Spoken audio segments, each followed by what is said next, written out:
You are about to opt in to Monerotopia, a show for the Monero community where all are welcome to join. From noob to maxi, no matter what bags you hold. Just sit back and relax to the sweet sounds of Monero's latest progress. Or if you're feeling inspired, join us on stage. Remember, the only thing that can stop Monero is a false belief that it can be stopped. And if you want to win the revolution faster, we recommend you remove your XMR from all custodial exchanges immediately. Warning, voting accidents are common around here. Don't forget to properly secure your private keys. Monerotopia starts now. All right. GM. What's up, Shortwave? I am feeling inspired. Maybe I'll join you on stage. My daughter's saying good morning in the background as well. Well, hello. Let me tweet this out. We are live. Like and share. Monero Talking Havino hack and much more. I'm sure. Oh yeah, this ought to be interesting. I'll tell you, things are definitely exciting in Monero land. It does feel, I feel a lot of pessimism, but nobody can deny the fact that there's a lot going on, a lot of action. Personally, obviously, I'm always an optimist, right? So I see this as a good thing, but I do see a lot of pessimism out there in terms of general sentiment in the Monero community right now. I don't know. Are you seeing that, Shortwave? A little bit, but I'm pretty optimistic as well. Like, yeah, these things aren't great, but put it this way, we're fine. We're getting the bugs found. Exactly. Things are getting, these are real services people are using, and they're getting attacked. And the real test is what do they do in response, right? So Havino's responding and trying to evolve as needed. Thorchain going through its own issues. Perhaps bigger issues, right? That was an even larger hack. But yeah, not stopping, continuing forward, picking up where they left off, making the needed changes. But overall, we're definitely seeing a lot of hacks, and I guess the obvious correlation is AI, right? People are using AI tools to find security flaws and to take advantage of them. I mean, I think that's probably the best guess of what's going on here, because there is definitely an uptick in the amount of hacks that are happening. Yeah, and in a short amount of time too. I posited the idea that perhaps the Monero ecosystem itself is under attack. I mean, take a look. You've got Bisq that was hacked, and the main pair on that is Monero Bitcoin.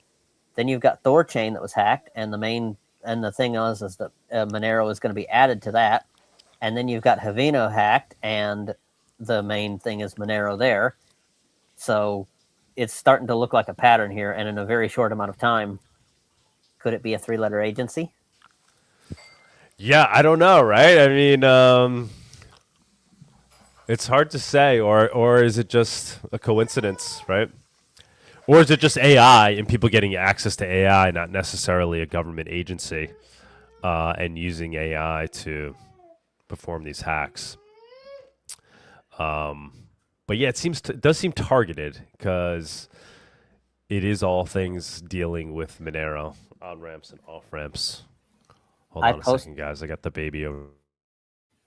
Yeah, no problem. I posted on Nostr. I found the paper from 2021 where the European Union was talking about state-sponsored attacks on privacy-preserving cryptocurrencies, and I reposted some of the quotes and stuff from that. Right. What was that document from? It was a 2021 paper by some organization in the European Union, and it was talking about GDPR and cryptocurrency, and it was talking about privacy-preserving crypto and how it's the only thing that actually works with the GDPR, and yet it completely defeats BSA type stuff. Yeah. Anon tipped 0.001 XMR. Thank you, by the way, for the tip. Guys, yeah, use XMR chat. It's back up and running. a week or so ago. For whatever reason, the chats weren't displaying, but we fixed that issue. Thorchain exploited less than 24 hours after demoing Monero. Yeah, I really felt that firsthand. Egan Wallet DDoSed, BIS hacked, Havino hacked, KYC not.me swap service DDoSed, Open Monero hacked. This cannot be mere coincidence. It looks more like a coordinated attack on all Monero on-off ramps. Yeah.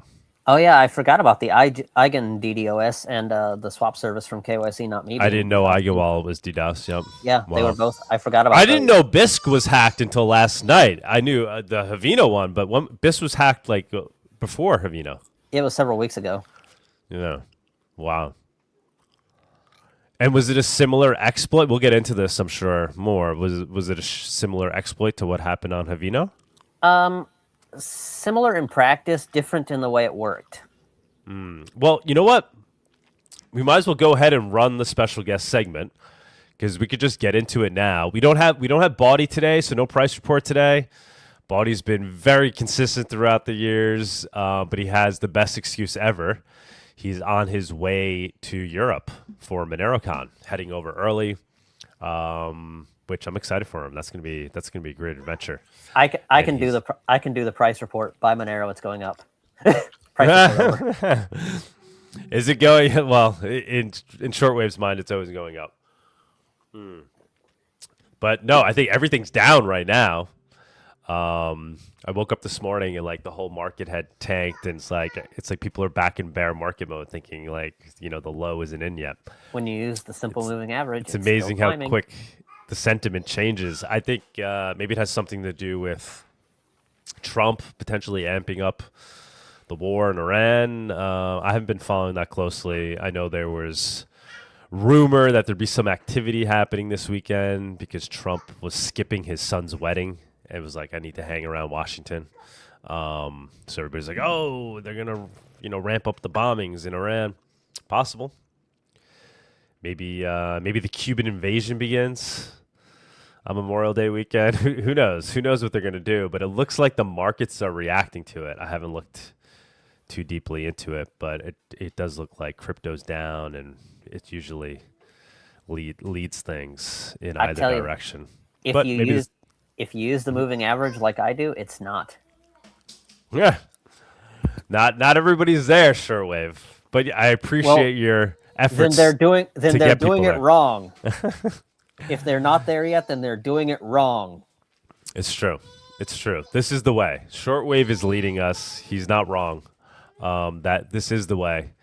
We just need to ignore the fiat system, opt out, and live among each other with Monero, value things in Monero, and then we've already won. It's literally just a change of perception. We've already won.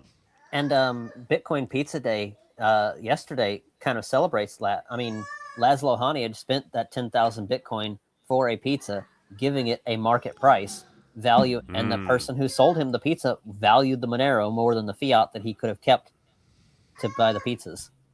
Cheers. Nice mug, Doug. I have a very similar one. Yeah, this is the Monerotopia VIP mug from the last Monerotopia. I've been daydreaming about Monerotopia recently. We're going to wait a little bit for this one because we have another baby on the way, but I'm very excited for it.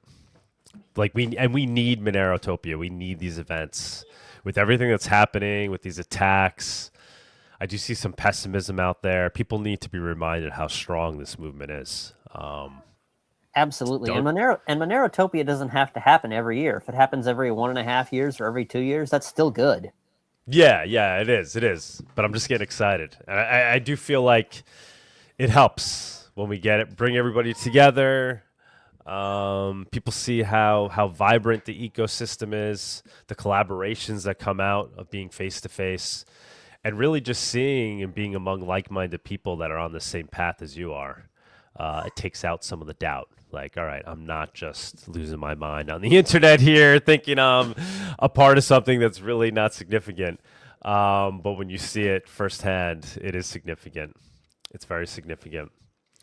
Don't let them shake you out, guys. I do feel like Monero's under attack in various ways right now. One of the attacks being, we see Zcash going up as Monero just kind of sits there at a time when its liquidity on ramps are being cut off, right? We've seen this before with the cubic attack happening while other things are also happening.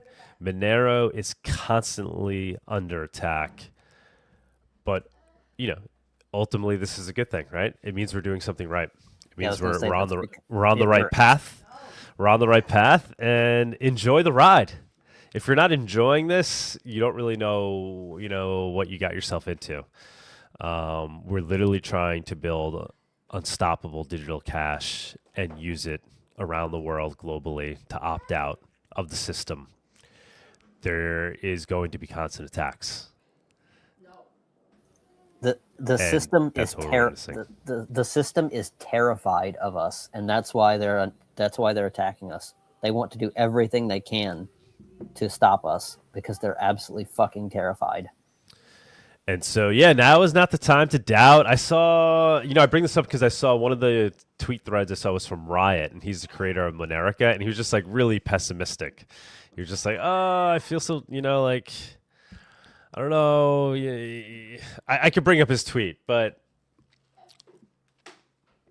now is not the time to doubt and to think maybe we're on the wrong. Maybe I'm wasting my time. No, now is the time to row harder. Right, we're trying to break through the surf, reach escape velocity. Now is the time to row harder, pedal harder. It's always darkest before it's light. All these things are true when you're trying to create a revolution, guys. So hang in there, be optimistic, and the best way to do that is to really ignore the FUD, ignore even the price, and just use Monero, live off of it, and keep building things for Monero. If you're scared, go buy more Monero. So I am seeing like that negativity out there. I think it's temporary, but I'm seeing it, and I don't know what the next attack is going to be. What's left in terms of attacking our on-ramps, off-ramps? What are they going to do next? That's a good question, and I really don't know. I mean, the instant exchanges. They could go after the instant exchanges, try to make them essentially illegal, right? Yeah, they could DDoS and make the instant exchanges legal, but that's about the last one, I think. Yeah. Thorchain is not giving up, guys. I've been following that closely. That attack really hurt. The timing could not have been worse for Thorchain too, right? Thorchain was like kind of finally on the path towards a comeback, on the brink of adding Monero and Zcash. Monero being the big one, right? Because it would be so impactful for Monero. Zcash, there's already plenty of on-ramps for Zcash. It's on centralized exchanges. But for Monero, it's a big moment to be added to something like Thorchain, an unstoppable DEX, and they tested it out. This was last week, or was this 2 weeks ago now? Yeah, I guess it was 2 weeks ago now. They live demoed it. The swap was working using real Monero, and then less than 24 hours later, bam, Thorchain completely nuked. A flaw found in its encryption. Somebody was able to basically steal a private key of a vault. This is with less than 24 hours after they were on the brink of adding Monero. So the timing there couldn't have been worse. And I am rooting for Thorchain, though. I've been following it closely. They're not giving up. They're forging ahead. I think it's been revealed that this issue, too, was because initially it was being painted as, oh, this is something that they should have caught. It was a flaw that was pointed out. Then they needed to update it. But now my understanding, it was basically like a 0-day attack. Like it was an unknown attack. And they're using, encryption that other cryptos are also using. So it wasn't as flagrant as people were originally trying to make it out to be. Granted, they've had their issues. But that's my current take. Shortwave, I don't know if you've been following that at all. Have you?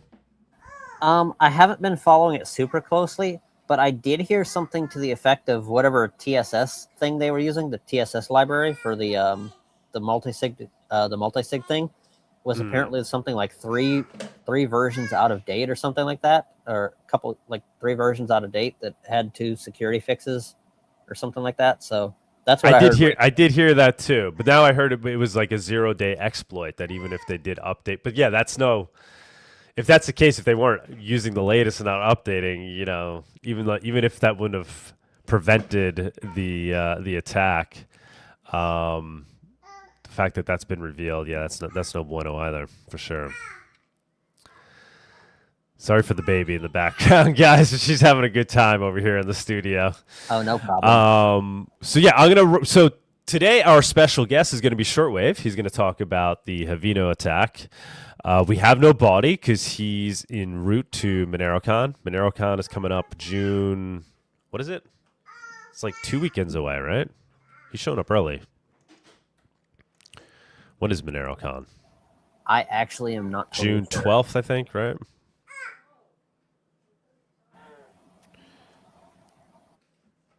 Yeah, June 5th, 6th, and 7th. Or does it start the 4th? I don't know if it starts that Thursday or Friday, but that's coming up soon. And actually, let me bring this up real quick. I actually got a super chat over here from a couple of days ago. From WebWipe. We're hosting a privacy meetup in New York City at PubKey on June 12th, 6 to 10 p.m. Come chat XMR tools, DPRK hacks, XMR plus other, PQ roadmaps, post-quantum roadmaps, Eigen wallet swaps, Rito swap, and the hack, NIM VPN, and special guests. Doug may join us. This is true. I may join. I'm going to definitely try to. I think I could pull it off. I have something that the day after, but I think I can make it happen. So yeah, here it is. It's going to be in New York at PubKey. We've done these before. We haven't done a good job in the past of getting the word out, so I think now we are doing a better job with that. We still have some time. So anybody, that's in the tri-state area, coming out, come hang. It's like a little mini Monerotopia. If people come out, it's a good time. It's a good time.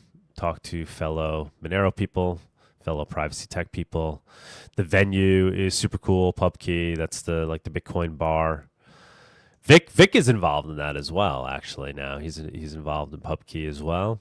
It's a great venue, great location in Manhattan, downtown. So make your way there. It's in the Village, and we will chill. We will chill PubKey, June 12th, and spread the word. Spread the word. So yeah, I wanted to get that out there. But let's go ahead. I will run the special guest segment, and we will talk to Shortwave about the Havino attack. Here we go. The Monerotopia guest segment is sponsored by Cake Wallet. Store, send, receive, and exchange your Monero and Bitcoin safely on iOS and Android too. Cake Wallet is open source, and you always control your own keys.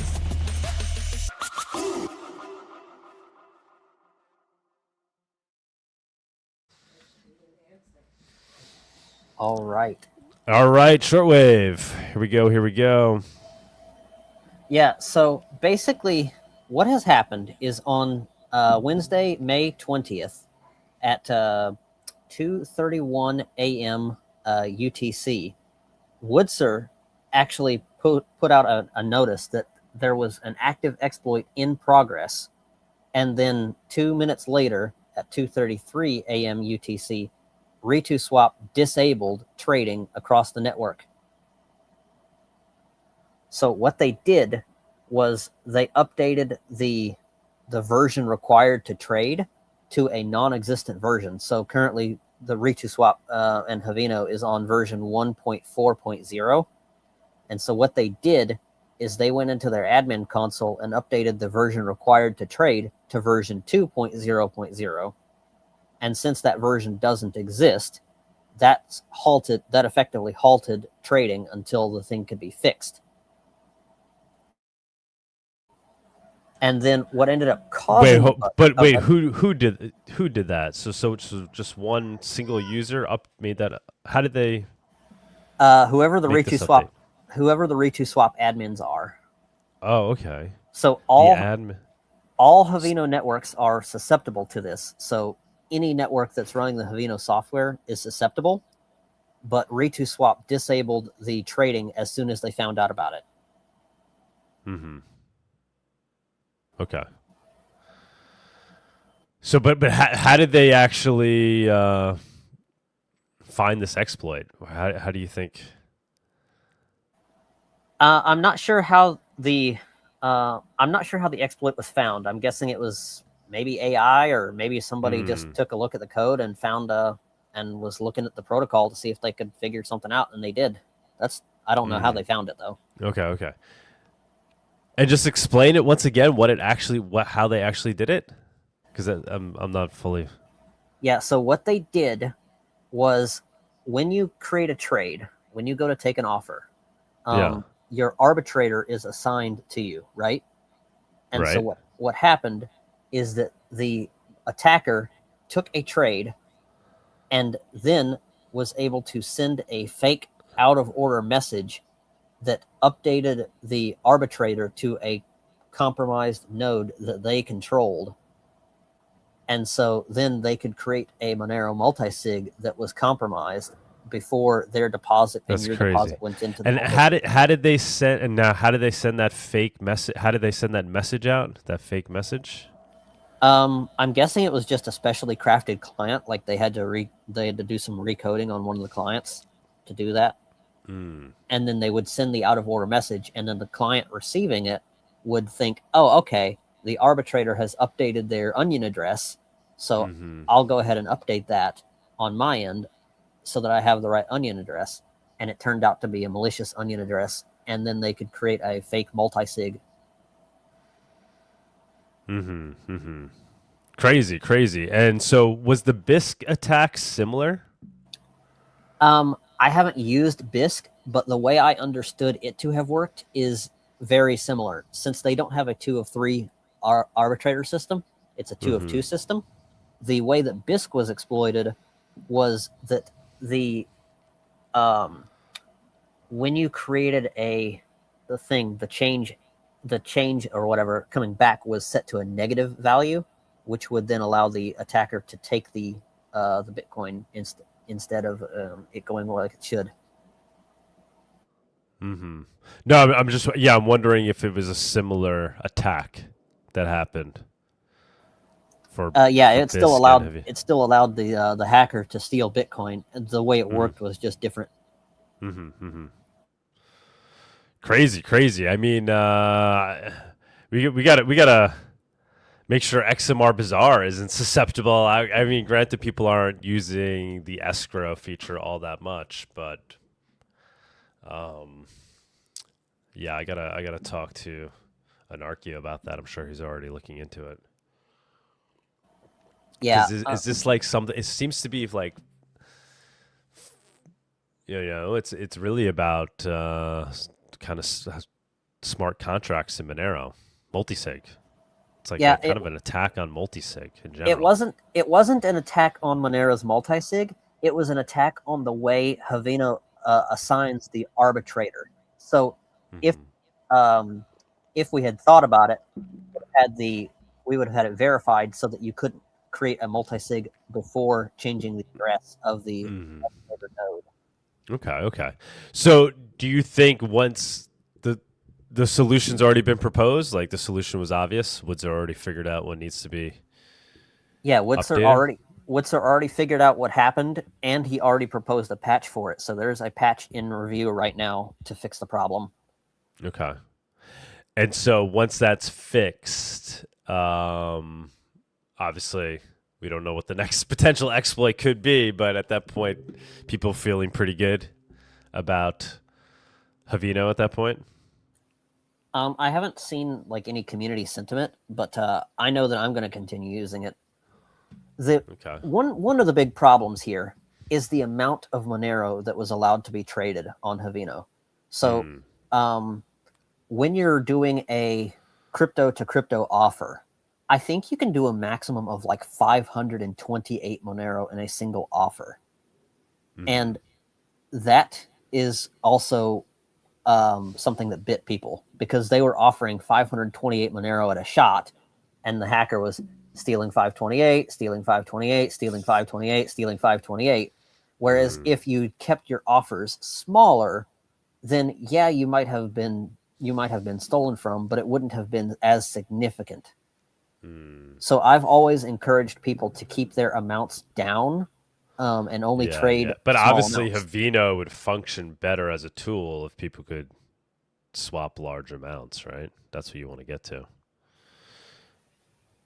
Right? There's more liquidity. And HBS video saying you should mention that Havino and RedoSwap, for that matter, have always been susceptible to rug pulling by arbitrators, since ARBs hold 1 out of 3 keys of the multisig.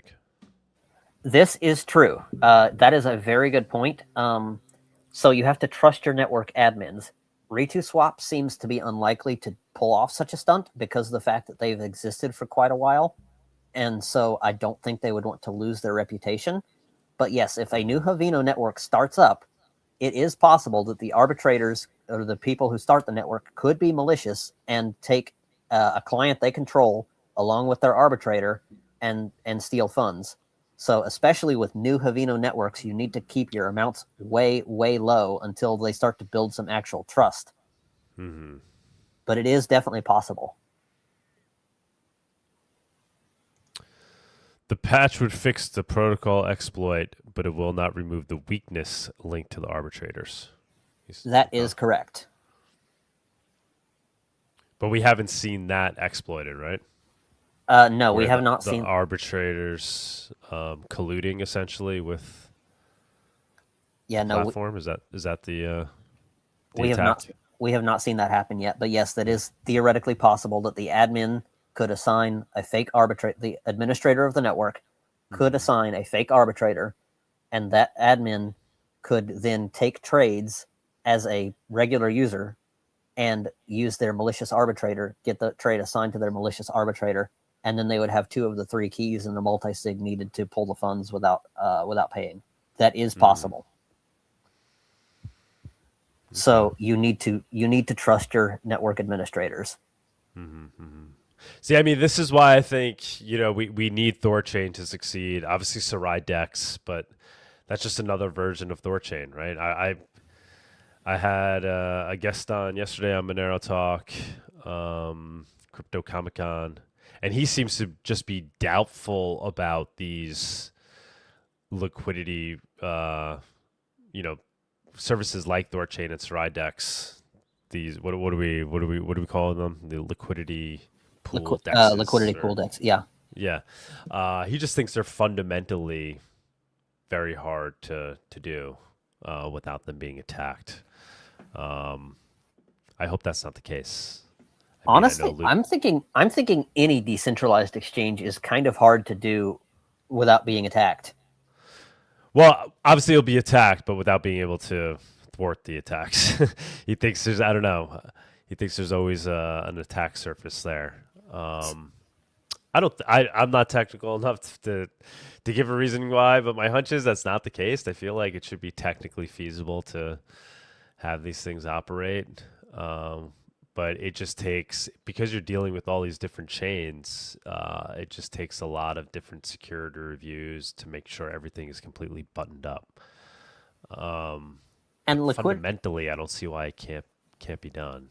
Liquidity pool dexes are great, and that's for sure. But the one problem, the one problem is that they can't do fiat to Monero, and that's where something like Havino comes in handy. Yeah. One thing I do not understand is why people were using Havino, or why people use Havino to do crypto to crypto swaps. So like they're using Havino to do Monero to Bitcoin swaps, or Monero to Litecoin swaps, or Litecoin to Monero. And I'm like, the real purpose of Havino itself is to do fiat to Monero.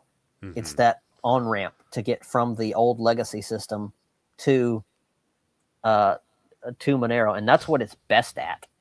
Yeah, that's very true, and that is the only real on-ramp for that. XMR Bazaar, I guess, but yeah, nowhere near. So that's why it's vital. Right? Yeah, we can't even compare that to Thorchain or Sarai Dex. That's really the only way wherein you could reliably go from cash into Monero or Monero into cash. Before that, it was local Monero. They're not around anymore. And Havino is really the platform that's fulfilling that need in the ecosystem, right? What else is being used for that? Like I said, I mean, people are doing it on XMR Bazaar to some degree, not for business purposes. But yeah, you're not really seeing it anywhere else, right? Havino is it. Yeah, Havino is pretty much it.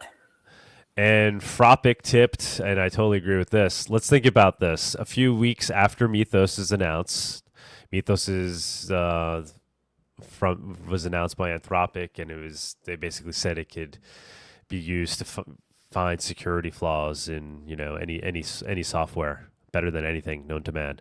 After Mythos is announced, all these XMR related exploits start surfacing. Is there any entity that has access to Mythos and wants to keep people away from XMR? Yeah, exactly. Who's currently, right? They said, I think like Google and Apple, right? These the companies that are already Palantir, I'm sure, has access to Mythos. The U.S. government has access to Mythos. Right. So yeah. Maybe Zcash has access to Mythos. They call up their friends. Who knows? Wouldn't be surprised. I know the Monero bros don't have access to Mythos. I know that. We should, though. How do we get access to Mythos? Let's start thinking, why can't we get access to it? We create the Monero Foundation, and we elect a CEO of Monero. I'll rep for purposes of getting Mythos. So we could run Monero through it. I mean, it's all going to be out there soon enough, though. How are they planning on keeping this? That's not going to work. They can't keep this technology caged. We're going to see open source versions of things like Mythos that will one day be even better than Mythos because of the fact that they're open source. That they'll be developed out in the open. People will be able to. BitTensor. We can see that coming out of BitTensor. Yeah, that's definitely going to happen. But for now, there are a small cohort of people that have advantages in terms of having access to better AI than others. I do think that problem will eventually go away through things like BitTensor and whatnot. Some open source versions that are basically like a crypto building. DeepSeek version 5. Right? Do you think that like the open source versions of AIs will eventually be the best ones? Oh, absolutely. I am firmly in the of the belief that open source will always beat closed source in the long run.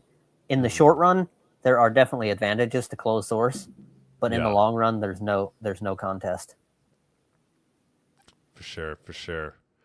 So what else can you tell us about the Havino thing? I mean, it is unfortunate because Havino was doing really well right before this happened. The numbers were better than ever, I expect. Yeah, Ret2Swap itself, I'm not sure of any other Havino networks, but Ret2Swap itself was doing about 25 to 50,000 Monero per month in trading volume before this occurred. I think there will be a time. I think there will be a little bit of time where they have to build trust again after this. But as I said, the one of the only ways to get fiat to Monero is through Havino. So I think that this is just going to be a setback, if anything. Yeah. Maybe people will take the advice to keep their trades smaller. Hopefully, I've been harping on that for a while, and nobody seemed to listen. So maybe this will be a bit of a wake up call to keep your trades a little bit lower. Don't offer 528 Monero in a shot. Maybe. I'm feeling for Woodser, man. He's a perfectionist. He's very skilled. He took his time with Havino too before launching it. Obviously trying to avoid anything like this. but he caught this very quickly. It was my understanding, which is great. And it's nice to see that he's already come up with a patch, a solution. So I feel for him. And he's been doing this project in the best way possible in terms of the open source nature and whatnot. He's a very important contributor to the Monero ecosystem. So if you use Havino and understand coding a little bit, glance over the code of Havino. Like it's not just Woodser that needs to do this. It's everybody who knows, for sure, who uses Havino and knows how to code. Take Havino and put it into your AI of choice and see if you can find an exploit. And if you can find an exploit, patch it. Exactly. Use the AI. Use the best ones we have access to. It may be able to find hacks too. Anon tip 0.001 XMR. I will also continue to use RedoSwap. There is no other equivalent option currently. Hack sucks, but no fiat offers were affected. Only XMR crypto offers were targeted. Right? Sure. This is an attack on XMR to crypto. That's why? Because with XMR crypto, you could do 528 Monero at a shot. With XMR fiat, you can only do 12 Monero at a shot. Which one would you choose? Right. If you stayed only in Monero, you'd be fine. Karma for dealing with shitcoins, LOL. There's that too. But we need these exchanges to work, and they will work. Haveno's they're gonna fix it. They'll be back. Thorchain will be back. Sarai Dex will be launched. It's all gonna happen, guys. It's just not as easy as clicking a button. This was never going to be easy, as we were saying on the outset. So that is the big attack for the week. Last week it was Thorchain. Before that, I guess it was Bisq. I guess we're seeing things like Wagyu, I guess, benefiting from this, right? Because now people will be using things like that more.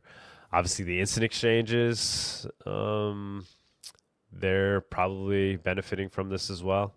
Well, the instant exchanges and Wagyu are even more centralized, so it's even more concerning. So they're trying to, if it is the conspiracy, if it is, say, the government, then they're attacking all the decentralized ways to push people into more centralized ways, such as Wagyu and the swaps, and those are easier to target.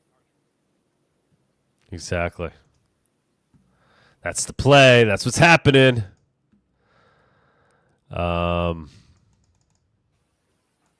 Yeah, guys. I'm just checking out over here on my end. I'll have to pull up, I guess, news links. I haven't done that yet. We're doing it on the fly today. Shortwave, thanks for being the special guest. Obviously, you're here with us every week, but I always known you as the Havino guy. You're always following it closely. Are there other instances other than RedoSwap? Are there other ones that people are using? There are other ones that exist. How much they're used, I'm not sure. There's another instance called Dawn, DAWN swap, Dawn swap. But I am not honestly sure how much it is used. To the best of my knowledge, it exists, but is basically not used. Okay. But it is susceptible to this too. If they did not disable trading, then it is susceptible to this very issue. So if people were to be like, oh, well, RedoSwap got hacked, I'm afraid, and I'm going to go to DawnSwap instead because DawnSwap didn't disable trading, then they could have the same thing happen to them there too. Enigmatic Troll, I was actually thinking about this last night. I sent a message to somebody. I'll tell you my thought now that this was sent. What about we all go to one island and do P2P only? Let's create Nassau. Top 5 possible destinations. Let's recreate Nassau. Nassau, interesting. I was thinking about it. You have these villages in like Sicily and Europe where they essentially are paying people to come because the villages have been abandoned in ways. Obviously, there's Liberland. Always, you have things like Liberland. Now I know, but it would be cool to take advantage of these little villages where they're trying to bring people in to live, and just bring in a bunch of Monero people, like kickstart it, Kuno it. buy some of these properties. Sicily is a beautiful place to live. Beautiful place to live. Imagine if you could live in a Sicilian village where you could buy your local bread with Monero. Oh my God, I'm there. I'm there. Formosa. Bring the Liberland to one of these little villages where they're trying to bring people in. I mean, these are some of the most beautiful places in the world. Obviously, you got to watch out. You know, there's some scams involved. I don't know, but apparently it is happening. You have these villages in. I've seen it in primarily Italy, but I think Greece as well. They've tried doing these things. Go to Formosa. Formosa, I know, but Formosa is like, you know, I want to live in the Mediterranean. Let's all just take over a little village in the Mediterranean. Yeah, but I mean, Italy and Greece aren't they both under the boot of the EU?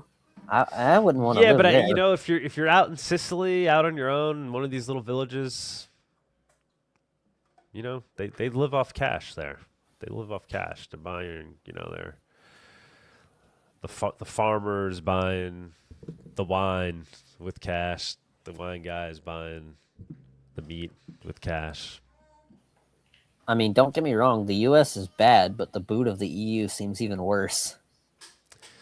It is. It's bad.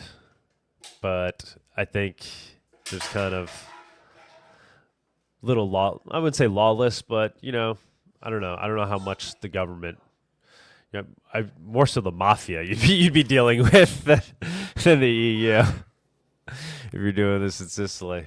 Hey, the mafia would probably accept Monero. But I feel like we could deal with the mafia, right? We could deal with the mafia better than we could deal with the government. But I don't think they are. Listen, I don't know Sicilian politics all that well, but I've been there, and there's definitely a freedom vibe. People living good lives off the land. And you have these villages where they're trying to bring people in. Just go in, set up shop, live there, work remotely, and then start to get the local businesses to accept Monero. It would be nice. It would be nice. All right. Anything else we want to say about the Havino Rito swap thing? I can't think of anything unless you have any questions or you have any super chats with questions. I think those were all the questions. Is Tony joining us today? I don't know, actually. I haven't heard from Tony at all. Okay. Well, I don't really have news ready, so sure. If you wanna chat for a second, I'll try to bring up some news links in the meantime. Is Alaska here? We could bring him up. we could run viewers on stage. Let some people come up if there's anybody around. I don't see Alaska. We got 141 live viewers, guys. Like and share. If anybody wants to jump up. I just saw Tony. He said he can't do news today. So, yeah. Okay. You'll need Tony. To do it. Let me throw the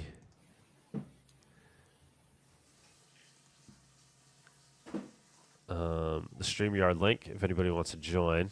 Guys, jump on up. You do need to run the price report segment, by the way, just to get the sponsor. All right, yeah, let's do that. We'll run price report.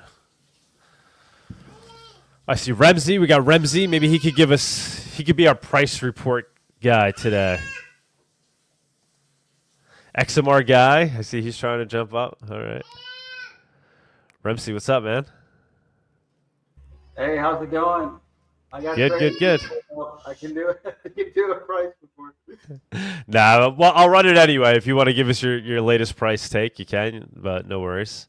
Let me go ahead and run the price report.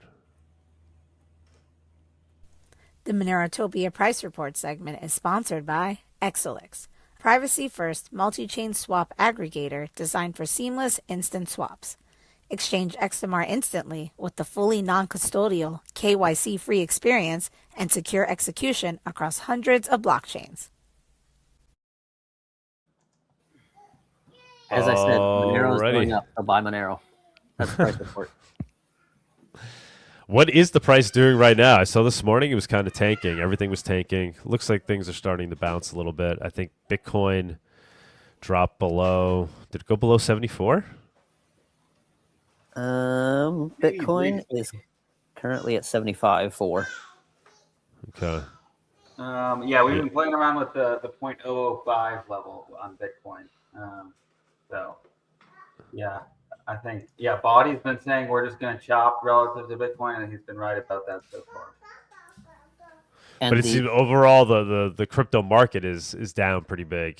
No, I mean, there's been some big runs up in like Hyperliquid and Zcash, I would say, have been like the big runners.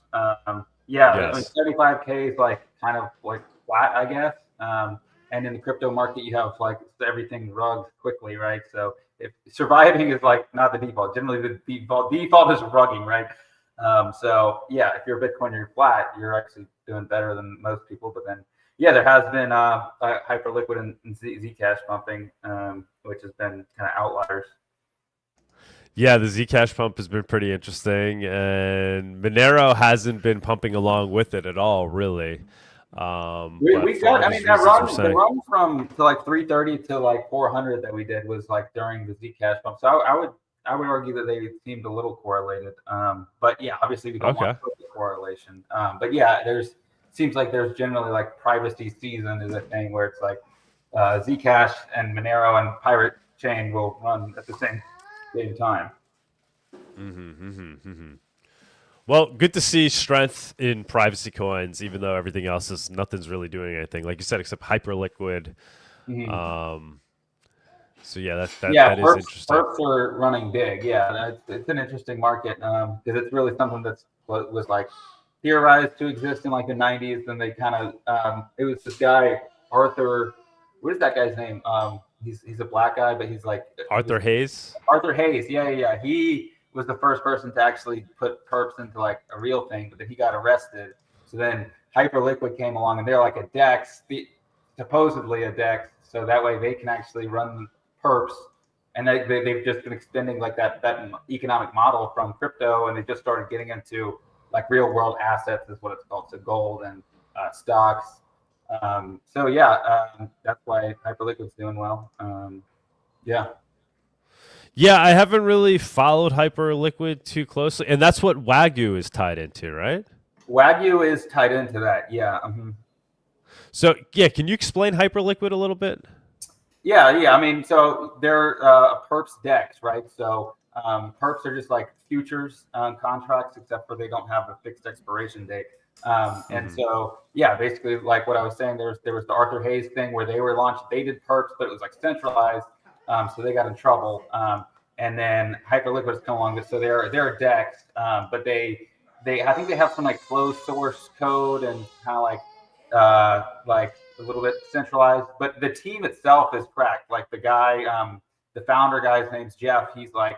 I have a buddy who went to like high school with him. So anyway, it's from like Palo Alto Senior High School. So it's like a bunch of like Stanford professors' kids all go to the same high school. Jeff was president of the math club at that high school, and he went to Harvard and like is just like super cracked. So the Hyperliquid team is pretty small for a crypto team. I think they're less than 20, but they're doing like I think the third most revenue out of any like crypto app.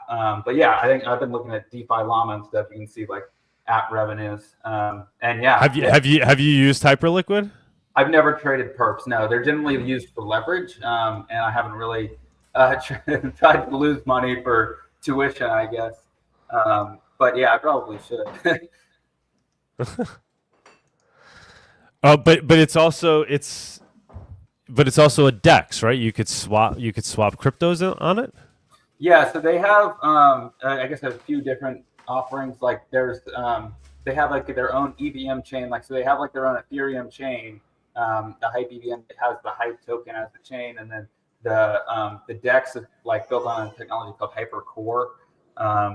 Yeah, I don't know exactly like what their how exactly it works, but that's the one I know. Okay.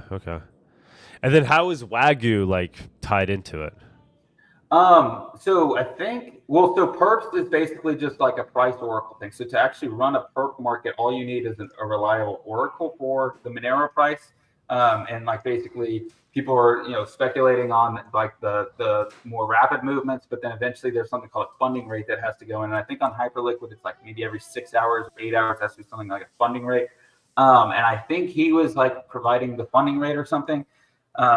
And then also just perp markets generally have like way more volume than spot markets. So like most people like are looking at like spot markets, which is like the market to buy. And so, yeah, that's like the volume. It does like $100 million a day roughly for Monero and like across all the centralized exchanges. But perps are like so rapid. And also there's like, since it's like leverage, you're kind of like trading on the same money multiple times. So like the total volume of perps vastly exceeds the spot market. So a lot of like price movements, especially more like short-term price movements, happen in the perps market first. So that's why crypto's kind of drawn to it, is because it's like it's 24/7 rapid and like very, very quickly, like you can just get liquidated billions like that. And so yeah, and then I think the wacky thing, like I think they were like censored. I think they were one of the markets that were actually doing one of the larger, like they were, if they like the Hyperliquid site like didn't include Monero or something. But yeah, I'm not totally sure about that. Yeah, it seemed a little bit sus. Like this guy, HyperCal guy, kind of came out of nowhere. It was like, okay, this is a centralized thing first off, and then he just like has all this volume. I'm like, I don't know how much of that is real. Yeah, it seemed a little sus, came out of nowhere, but it's great. It's great that people are able to easily obtain large amounts of Monero through it. I mean, like I was saying, it's a bit more synthetic. Like the perps market is not the same as the spot market, so it's not. Right. It did seem like it was providing, like you did have a centralized market where it was working until the Kelp DAO hack happened and he like froze it. Which I guess anyone who's been around long enough kind of saw that coming, I think. But yeah, it ultimately gets more of the synthetic exposure than like a true spot exposure. So just because like the Hyperliquid thing is getting a lot of volume doesn't mean a lot of people are using the CalSwap service. Right. I mean, when we were running up to 800 at that time, they were claiming that they were getting a lot of volume, right? Yeah, I think so. Yeah, it could have been. Yeah, there was a lot going on then. I mean, they seem to be trampling on graves too when they saw like Thorchain going down. They were Fluffy Pony was excited about that. Fluffy Pony's helping them out, so they're cheering on the demise of these other on ramps, which I don't like that. I don't like to see that. I want to see these other dexes succeed. Good for Wagyu that they get more customers, but we need more than a Wagyu and instant exchanges, right? Yeah. I mean, I'm working on that with my RapSense site. Yeah, so trying to create basically a decentralized wrap, so that'll make Monero compatible with existing decentralized exchanges instead of having to build our own. Wait, what is it? Explain this. Yeah. So what I want to do is create a wrapped token like CalSwap had, except for it's not run by a single entity. So the way that it works is you have a price oracle, a chain link oracle. So that's how you get the Monero price. But basically the way it works is instead of having like one person running a pool that has money, anyone can run their own pool. And the way that is insured is you actually lock collateral on the chain that's worth more than the Monero that you're supposedly backing. So it's technically like 220% backed is the idea. And so it's built on like atomic swaps. So it's like basically like when you're redeeming your wrapped Monero for real Monero, it's like a swap, except you're actually minting or burning depending on which direction you're going. You're building this? Yeah, I've been working on like various iterations of wrapping, trying to create a wrapped Monero token for like. What are you calling this?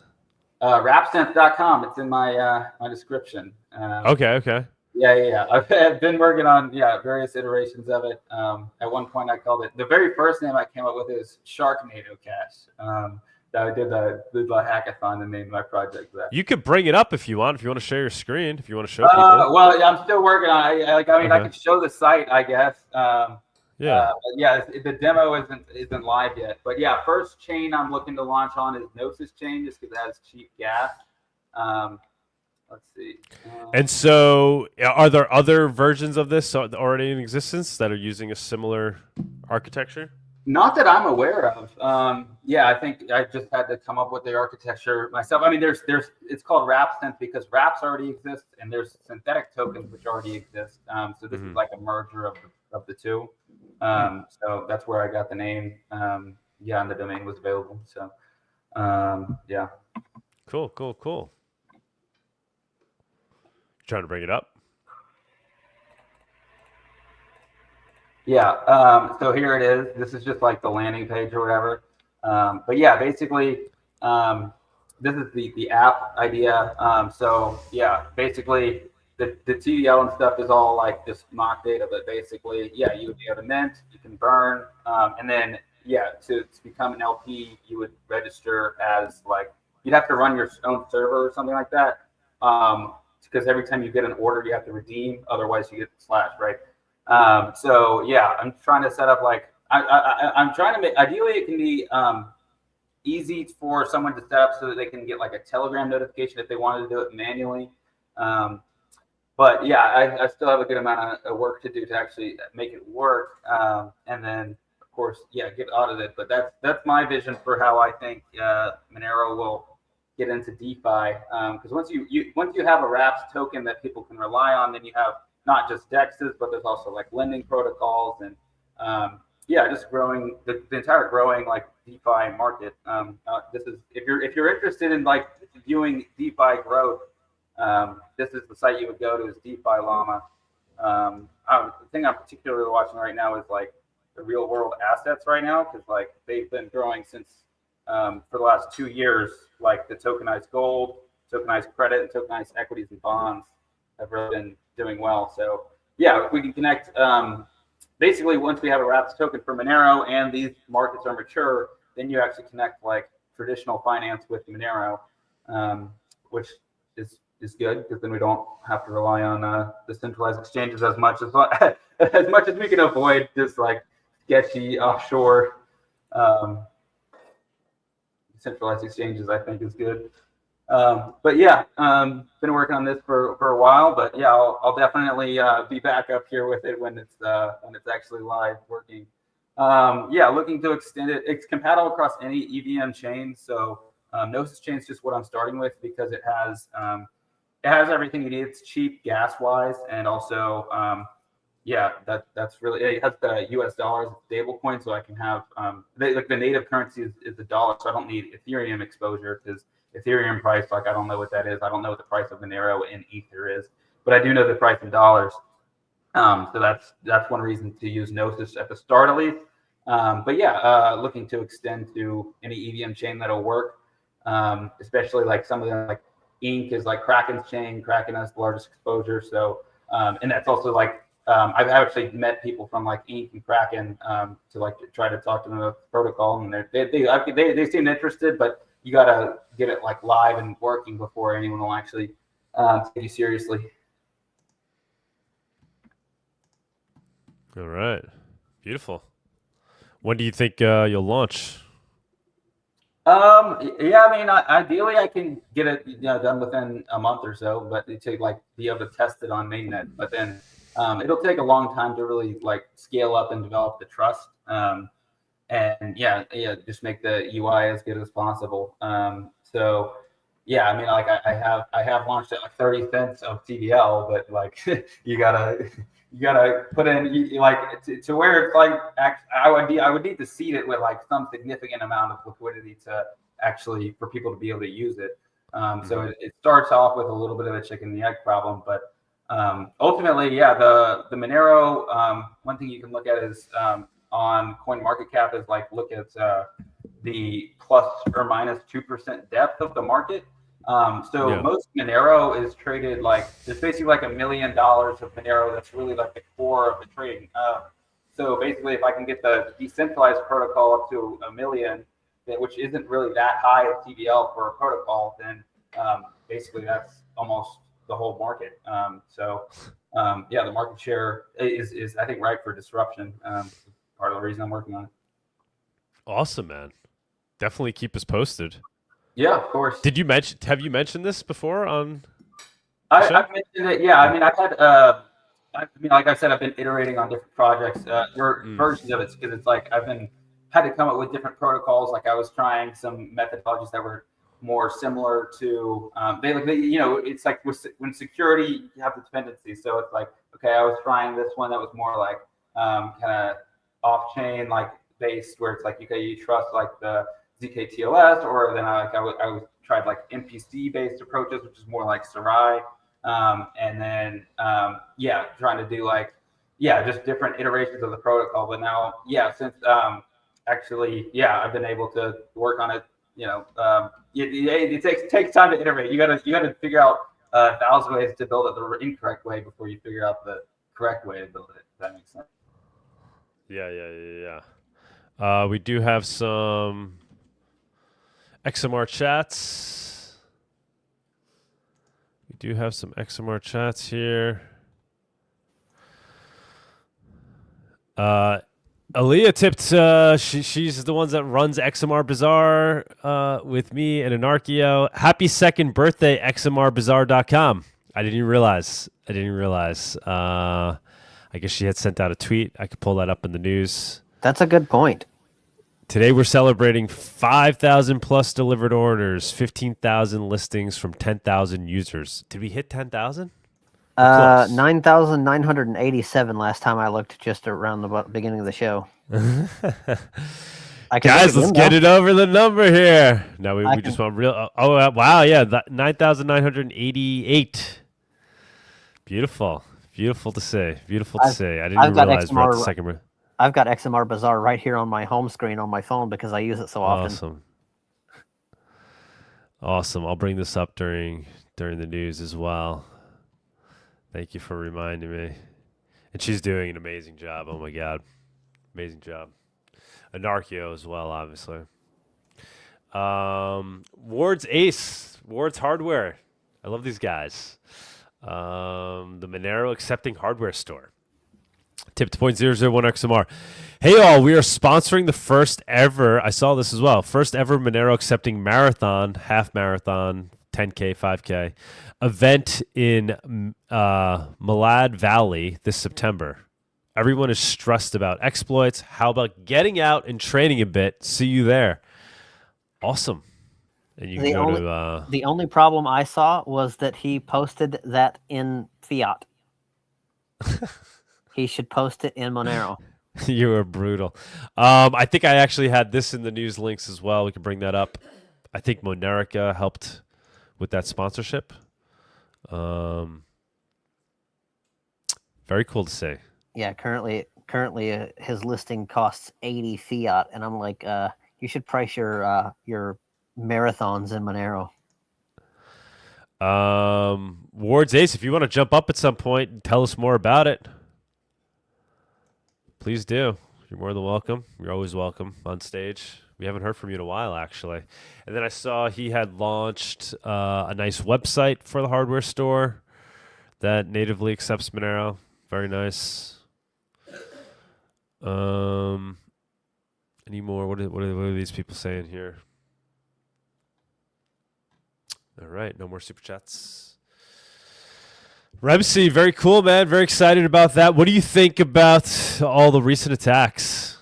The Havino attack, Thorchain. I'm not Bisq. long enough to know. I have to be like I don't know. Like I'm not on Twitter, so I don't really follow. You're in the trenches. You're in the trenches. trenches. I mean, I wouldn't say, I'm not going to put my tinfoil hat on and say, oh, it's the deep state or whatever. You know, it could be. I have no idea. Is Zcash facing these same attacks? No, they're facing like the opposite problem of like every day it's like, oh, this new crypto firm just put 100 million in. It's like, what? Right? What's that all about? Deep state. So who knows how high Zcash will go? Seems like it might hit 1,000 before Monero. How you feeling about Monero these days? What's your Monero take? Well, I mean, I would say it's just a steady growth, definitely limited by the regulation and stuff. I would say, but yeah, overall, it's like now that we're in like tail emission, the supply is like thin as far as supply growth. So as long as the demand is consistent, people are coming in and they have the need for Monero, which I think they do. They're going to keep coming in. Happy to see full chain memberships coming along. I guess that's really the main thing as far as like, people trying to dunk on Monero. They're like, if there's a hidden inflation bug or like, people are always saying stuff. But yeah, after FCMP, as far as the privacy, people are, going to be forced to be quiet, I guess. They're going to come up with something new, I guess. Yeah. They'll be the haters criticizing us for things. No matter what. But full chamber, it's closer than ever. I think they did run into some issues with the latest stress net. I don't know the details. I have something in the news, some tweet that was put out by Monero Research Lab. We could go ahead. I'll go ahead and run the news segment. I'll run through these links. If you guys want to chime in on anything, please do. Viewers on stage, more people can jump up. Let's put the link in the chat. We'll do that as well. But yeah, let me go ahead and run the news. Remsi, please stick around, and anybody else that wants to jump up, please come on up. We'll keep the show moving. We might have somebody jump up from Monero Town. Here he is. Here's Alessandro. Alessandro, what's up, man? Hi, Doc. How's it going? What's up, man? I'm here in Cake Paddle. I'm here in Argentina, in Ibarreta, in Monero Town. The jump in Monerotopia with Andrés, pero no sé dónde está Andrés. Okay. Andrés. Yeah, we don't have your translator. We normally have Andrés here to translate. But if you could find an English speaker, please do. But yeah, basically they're running the cake paddle contest this weekend. This is the paddle court that they built, and they're basically running like a mini Monerotopia conference alongside this tournament. And XMR Bazaar is one of the sponsors as well. We're sponsoring the vendor area.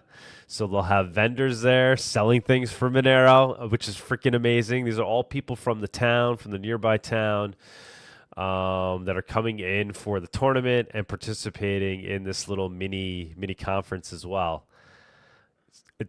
And here we are. We're like, I don't know about Monero right now. I don't know. Like, show me where this is happening with any other cryptocurrency.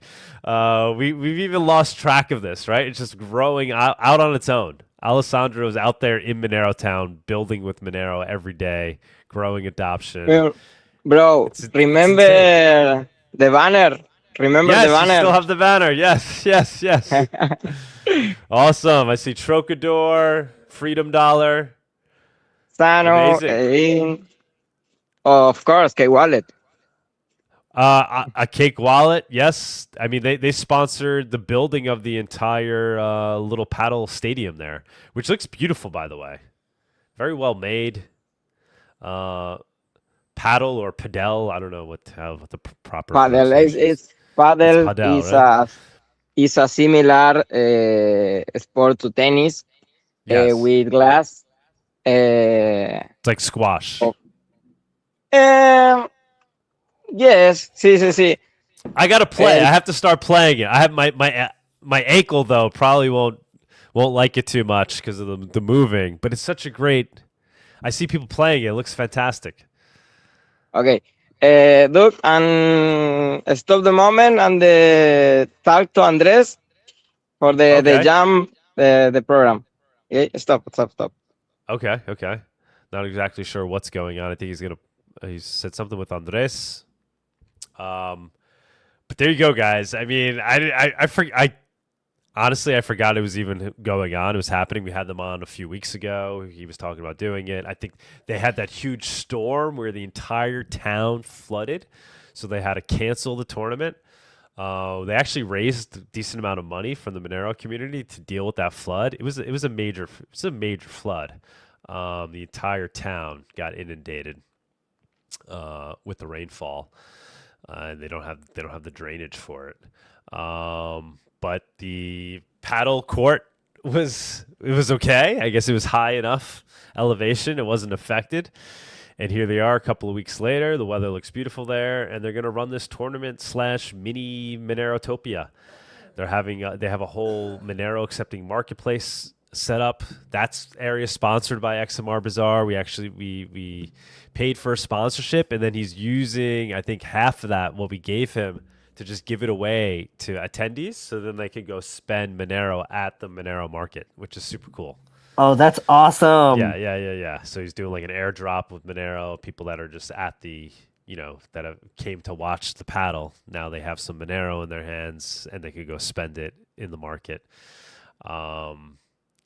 This is how we do it. So anybody who's like wants to help Monero, replicate what Alessandro is doing wherever you are, or help me rebuild this in Sicily. That's my latest dream. Remsey, what do you think about that? I was thinking we take over one of these abandoned European villages in Sicily. Okay, I haven't heard about these abandoned villages. I thought there was. No, you haven't heard that? It's been a thing for a couple of years now. Like they pop up, because the young people leave, so they try to bring people, or like these like little Greek islands where they're like nobody's left, and they're basically like, we'll pay you to live here at this point. You come in, you live in a beautiful stone home. You buy a beautiful stone home for like $1. I mean, I think you have to essentially like actually live there, and then you have to maybe invest $100,000 or something in fixing up the property. Yeah, I think I've heard about similar things for Japan, but not for Italy. But I think that it just makes sense with any country that's got a lower birth rate. You're just going to have things like that happen. But I feel like that could be a good nesting ground for a little Monerotopia. We talk about trying to build these communities. Yeah, I mean, there's already like Liberland and stuff. Yeah, as far as the European-based one, I guess Liberland would be like the one where it has the most momentum. I need the Mediterranean or some beautiful ocean. You gotta have draw people in. Yeah. Sicily just checks all the boxes. You got the olive oil, the amazing food, the wine, the fruit, everything's so good there. The meats, I can the believe fish. It. Right? That plus Monero and sunshine.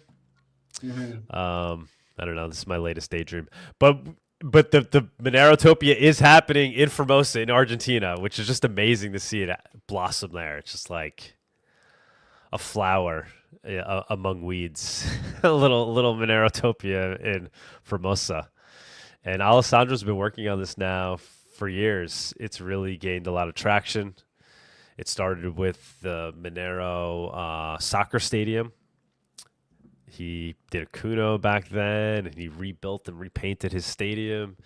And then from there, that brought me to Formosa, to Monero Town. I went and visited after attending La BitConf in Argentina, in Buenos Aires. I flew out to Formosa.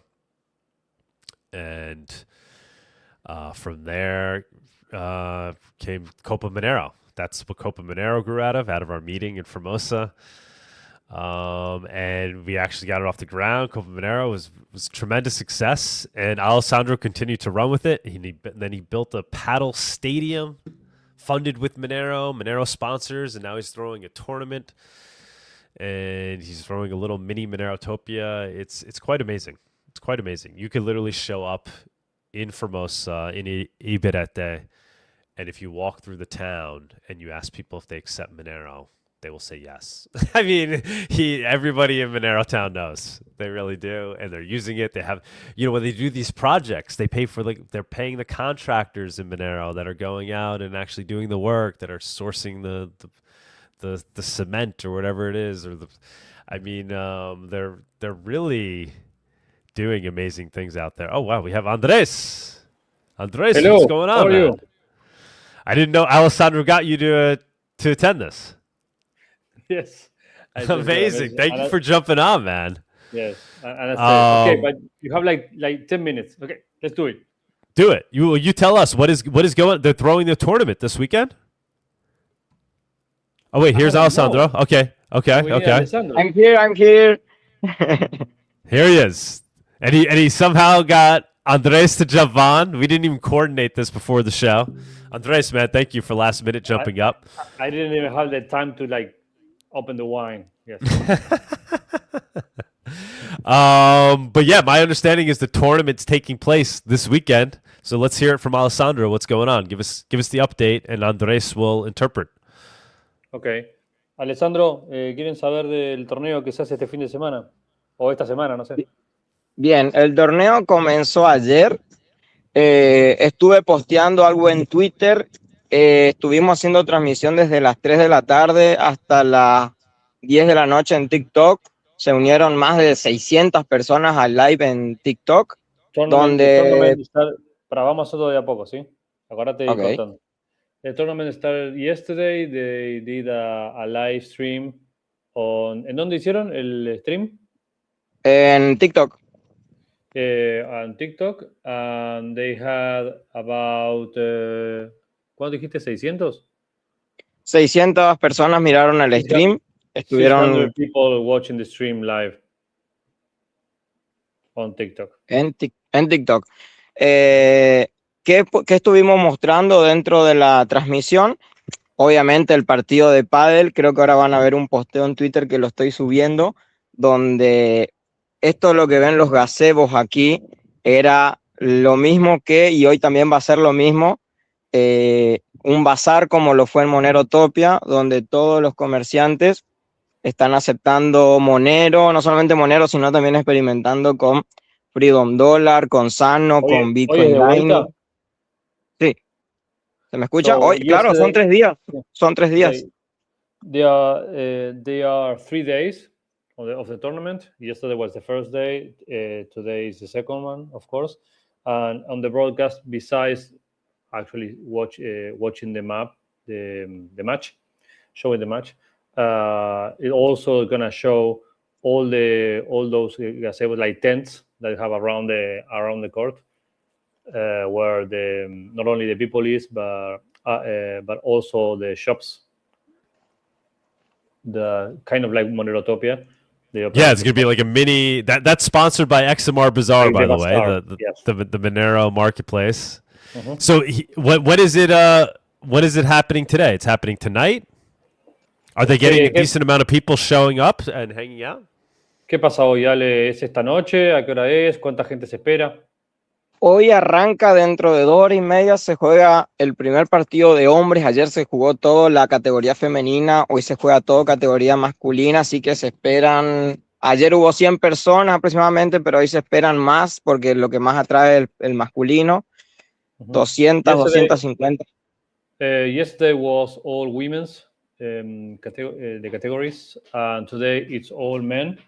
And yesterday was like around 200, and they're expecting way more people today because the men's categories are more popular. And then the first match is in around 2 hours. Awesome. Van a estar viendo ayer, o sea, yo estuve subiendo cosas, se lo estuve mandando a Vic también, que estaba interesado en ver cómo funcionaba Sano y Freedom Dollar en Cake. Y hoy, o sea, hoy se va a estar subiendo igual lo de ayer y hoy. ¿En dónde vas subiendo las cosas? Así la gente en Twitter. ¿Pero en qué cuenta? En la del Cake Paddle. Okay. So on the Twitter, on the X account of Cake Paddle, he's been uploading yesterday and today, of course. Continue uploading photos and all that, because not also them, but Vic wanted to see how the whole thing looked. Yeah. Are they if you streaming want updates, you should follow those that X account. Es más,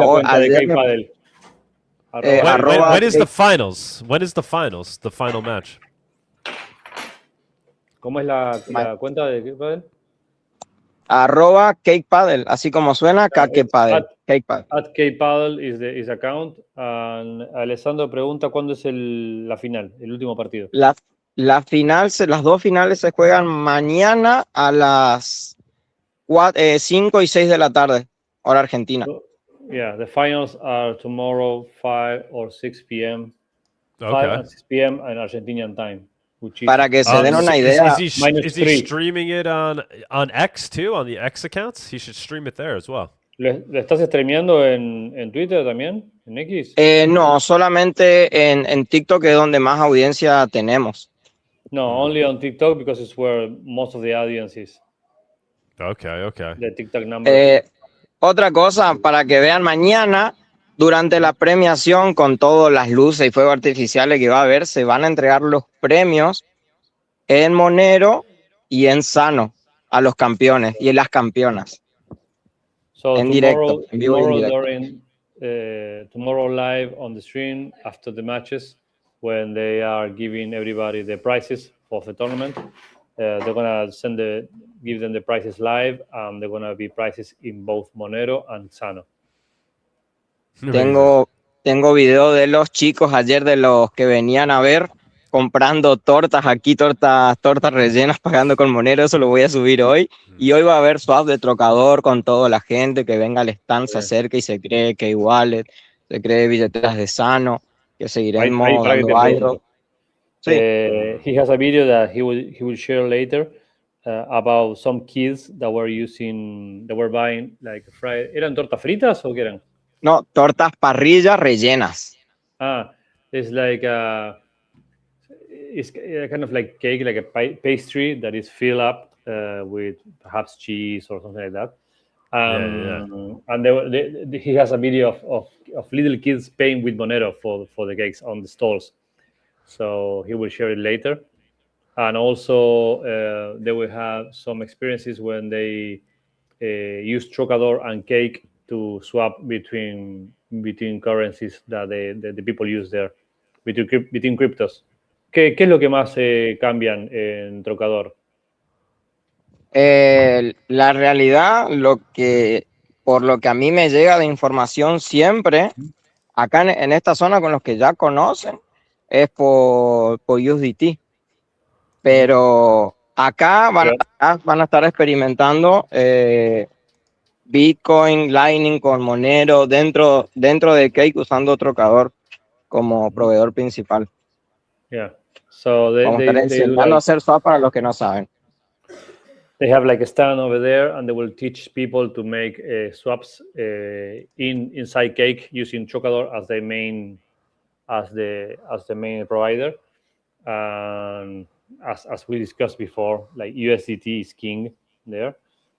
Well, everywhere basically, but they teach everybody, since they accept it at the paddle court, and they accept also Monero and Litecoin and Bitcoin, of course. Now I'm hungry. I blame you, Alessandro. ¿Qué tienen las tortas adentro, vale? Las tortas rellenas. What's that? Estás muteado. Salamín casero y queso criollo. ¿Cómo le explicás salamín casero? The feeling. Sí. What is it? I don't know. No, I asked what the feeling was of the little like fried cakes that they have. Yeah. The feeling is like a homemade pastrami. Oh wow. Kind of slash chorizo, kind of. It's not actually pastrami. Un embutido, claro. Yes, and cheese. So that sounds delicious. That sounds very good. Yes. I still haven't had my lunch, so yes, I am very hungry. That's amazing. Actually, let me bring up. I have a picture. Maybe tell him if he wants tomorrow during the finals. I could try to stream it on Monerotopia. I could just bring up the his stream, his TikTok. I could just bring up his TikTok. Dice Ale que si vos querés, lo que puede tratar de hacer es mañana a la hora de las finales, ver si puede levantar el stream de TikTok y mandarlo en vivo también por la cuenta de Monerotopia en YouTube. Ok, se ve perfecto, en alta calidad, se ven tramos de sobre el stand cuando la gente está aprendiendo, vamos haciendo tomas de la adopción y tanto del partido, que es lo que más atrae el partido en realidad, pero queremos mostrar también cómo van aprendiendo aquí a guardar sus semillas, a la nueva gente que aún no sabe usar, crear una wallet acá. Así que He says, mostramos okay, todo. Okay. He's good for you to rebroadcast the stream if you can. Okay. And you will not only see the matches, but also all the people around it and doing the exchanges and yeah, exactly. So they will be showing that as well. Yeah, I want people to see this, right? Especially, I know he says his audience is on TikTok, but obviously a lot of people on X in the Monero community, I'm sure would love to see what's happening. Yeah. Here's some photos. Dale. Dice que si bien vos tenés en TikTok casi toda la gente, que lo pongas también, que él te ayude y lo ponen también en Twitter y en YouTube con la cuenta de Monerotopia para que lo vea más gente que sea de afuera. Ok, lo vamos a hacer. Que capaz que TikTok no está tan... Claro. Here's somebody getting a haircut paid for with Monero, I'm sure. Uh-huh. That's amazing. Yes. Lo haremos, así que hoy van a ver mucha más gente. Para los que se quieran sumar, no se olviden entrarle al live de TikTok y ver todo, un poco de esta experiencia que estamos haciendo. Y no se olviden mañana la gran final, donde se van a estar entregando en vivo los premios y van a haber algunas entrevistas también durante el juego que se van a desarrollar, que van a estar acá de fondo, que está la cabina de transmisión. Y nada, no sé qué más agregar. Vamos a ver cómo termina esta primera experiencia.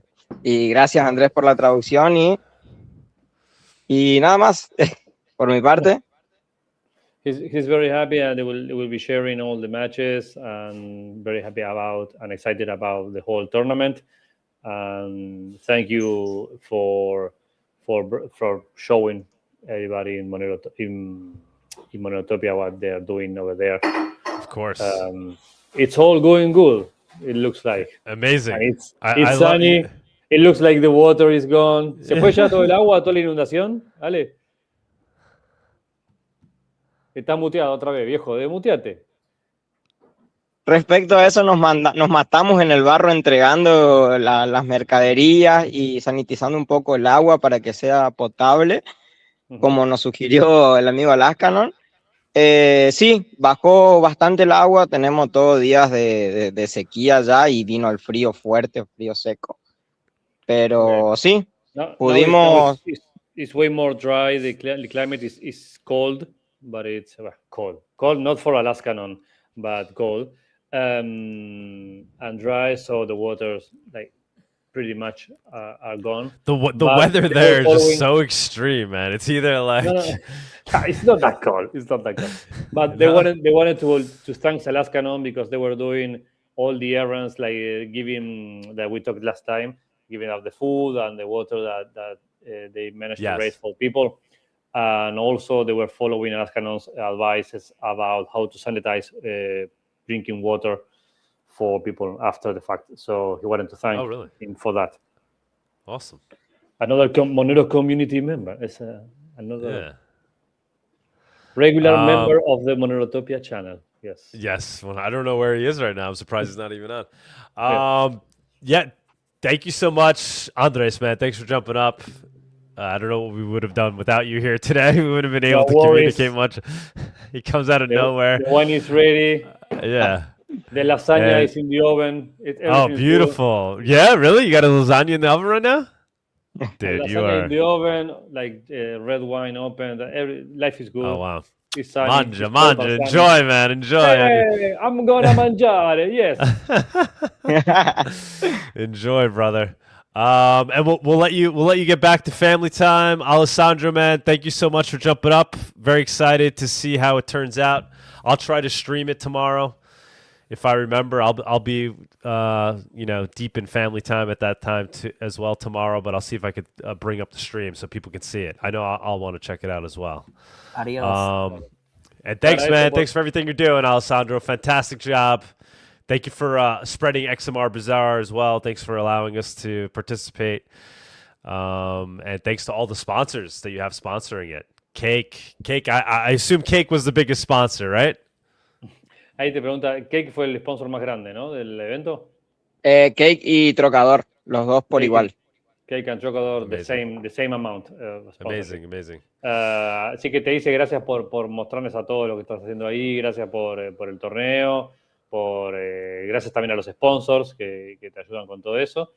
Y nada, que mucha suerte con el evento mañana y todo, y que él va a tratar de streamearlo para todos los que estén viendo por los canales de Monerotopia, para que más gente se entere de eso, sobre todo la gente medio de cripto, y darte exposición con eso.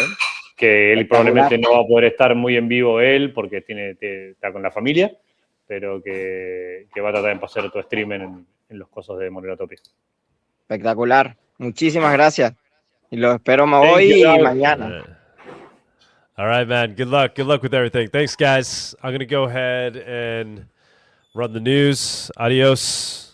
Bye. Thanks, Andres. Appreciate it. Obviously, you can stick around if you like, but I think you probably want to get back to your lasagna. Let me go ahead and run the news. I'll bring up some links. Jam-packed show. Here we go. We thought, oh, nobody's around. Buddy's not around. And we just got guests coming in and out of nowhere over here. That I was watching live. We flipped Bitcoin Cash for a second during that conversation. Because Bitcoin Cash. What happened? Bitcoin. We flipped Bitcoin Cash during that conversation. The power of that conversation. Oh, did we? Nobody can beat Monero's adoption story. I mean, honestly, like, we got real people like trying to live off of this stuff. Obviously, people are out there, they're using Bitcoin, but not really. They're just speculating on it. People are actually living off putting of Monero. JPEGs onto a blockchain is not real world adoption, unfortunately. Yeah. And it's happening. It's happening at Monero Town. It hasn't stopped. It's going on for years now. It has real traction. And as the Monero price goes up, it really helps it blossom even more, right? Because now you have a whole, you have hundreds of people now that have some Monero. Think of all the guys that competed in Copa Monero, the winning team. They walked away with a nice bag of Monero, and it got spread to all the players. That was 2 years ago now. So yeah, beautiful to see, and obviously we support that in any way we possibly can. XMR Bazaar was a small sponsor, but we did our part. And I love the idea of the airdrop. He said he's giving away Monero to people so they could spend it at the Monero accepting stalls. So very cool, super cool. So let me go ahead and run the news, and I'll run through some links. Here we go.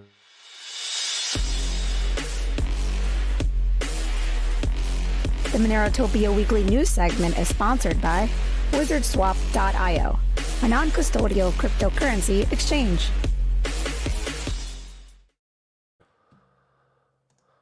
All right, let me bring up some news links. What do we got here? I'll run through these pretty fast, guys. And if anybody does want to jump up on stage, I'll put the link. We'll put the link in there again. Here we go. Here's the link. Bada beep, bada boop. For anybody else that wants to jump up. Actually, I do see Alaskan on. All right, so he's chilling backstage. We could bring people up. Add them to stage. But yeah, let me quickly run through this news. If anybody wants to chime in, you're more than welcome to. First one is from Orange Friend. Services that halted swaps in the past. BISC, that we were talking about this all morning. BISC, Thorchain, Rito Swap, Wagyu. And yes, the swappers will list on Orange Friend. And yes, the swappers we list on Orange Friend. But then here's services that cannot halt swaps. Basic Swap. We haven't spoken much about that today. Eigenwallet, that's the atomic-based one, although they have been DDoSed. And RoboSats. So Orange Friend is pointing that out as those are the more unstoppable swap options. Basic Swap is amazing. They've been participating in Monerotopia conference for quite some time, and they just keep on building. I haven't checked in on them in a while. I don't know how they're doing. But yeah, he's pointing them out as one of the more unstoppable swap options, Eigenwallet and Robo swaps. I don't know, Remsi, you have any comment on that? What do you think about that? You think that's a fair assessment of the? The ring of power always corrupts. Yeah, I mean, it's better to build things that can't go wrong than things that can, and you hope that they don't go wrong. So right. That's what I'm aiming to do with my protocol. So yeah, it also helps on like the regulatory side, because it's like as soon as you start like holding someone else's money, that's when they can come for you, because then you're acting as like a unlicensed money transmitter, which is like, what does that mean? But you're a custodian of funds. Yeah. For me as a protocol architect, I'm trying to reduce my heat as much as possible. Right, exactly. Same here. Again, if you're using Haveno as a fiat to Monero, there's no way of doing that other than there's no real way of doing that other than whatever. Next story related, right? So if you're a custodian of funds, you may be, or you will be subject to essentially the Bank Secrecy Act at the end of the day. That's where all this, where they get this quote unquote power from to foist their regulations and laws upon us as we try to use our untraceable digital cash. And recently, Donald Trump has signed an executive order to expand the Bank Secrecy Act. Just when we thought perhaps things were getting better, or I don't know if anybody actually thought that. Expand the Bank Secrecy Act that is likely to disproportionately affect naturalized citizens, green card holders, and low-income households. So I don't know exactly what the expansion is. Let me try to bring up the Grok notes here.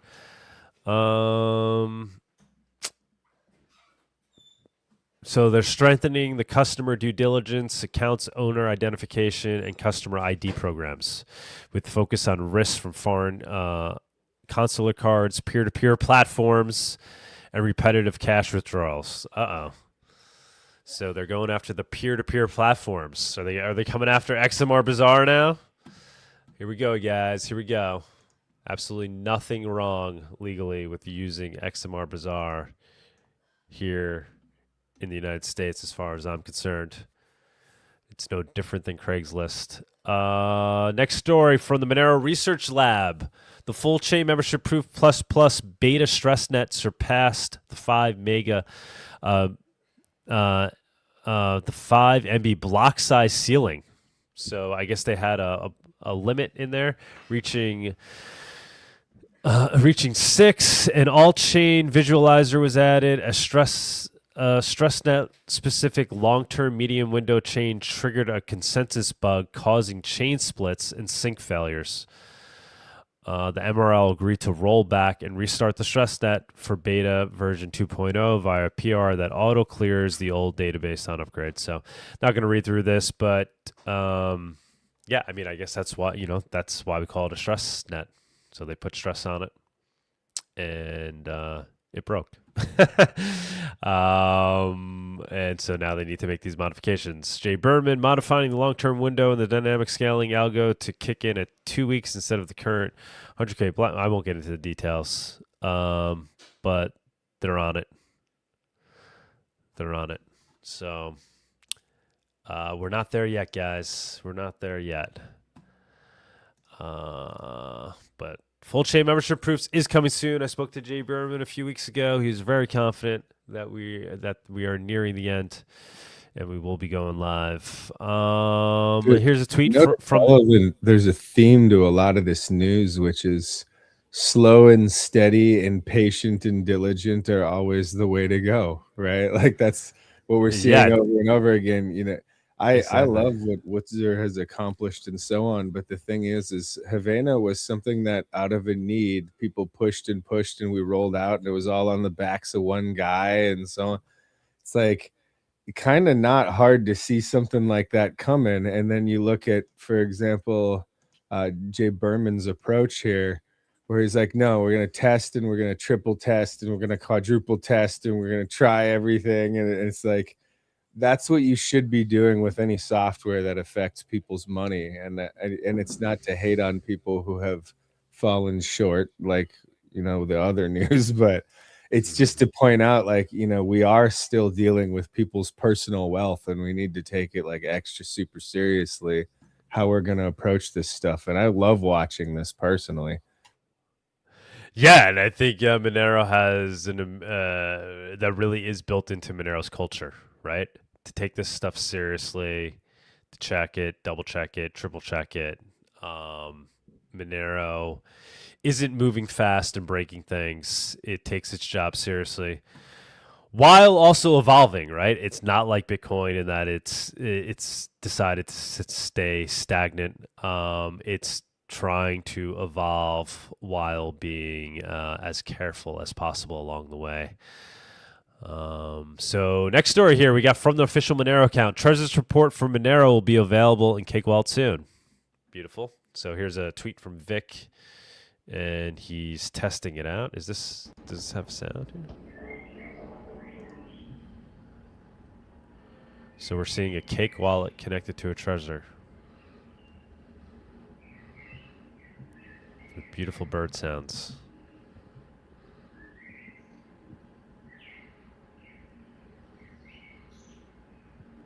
There you go. Sign the transaction.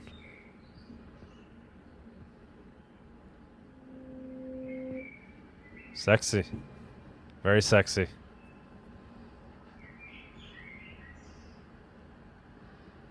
Signing the transaction.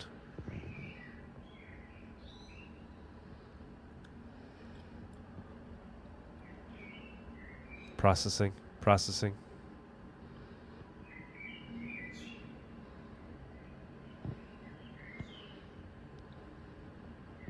All right. Success. That's exciting. Very exciting. So you'll soon be able to connect your Trezor to your Cake Wallet. Next story. We already went over this one. This is the big news of the week in terms of hacks. It seems like there's a hack every week, and it has to deal with exchanges, decentralized exchanges, instant exchanges, basically on-ramps for Monero. The latest one being Havina.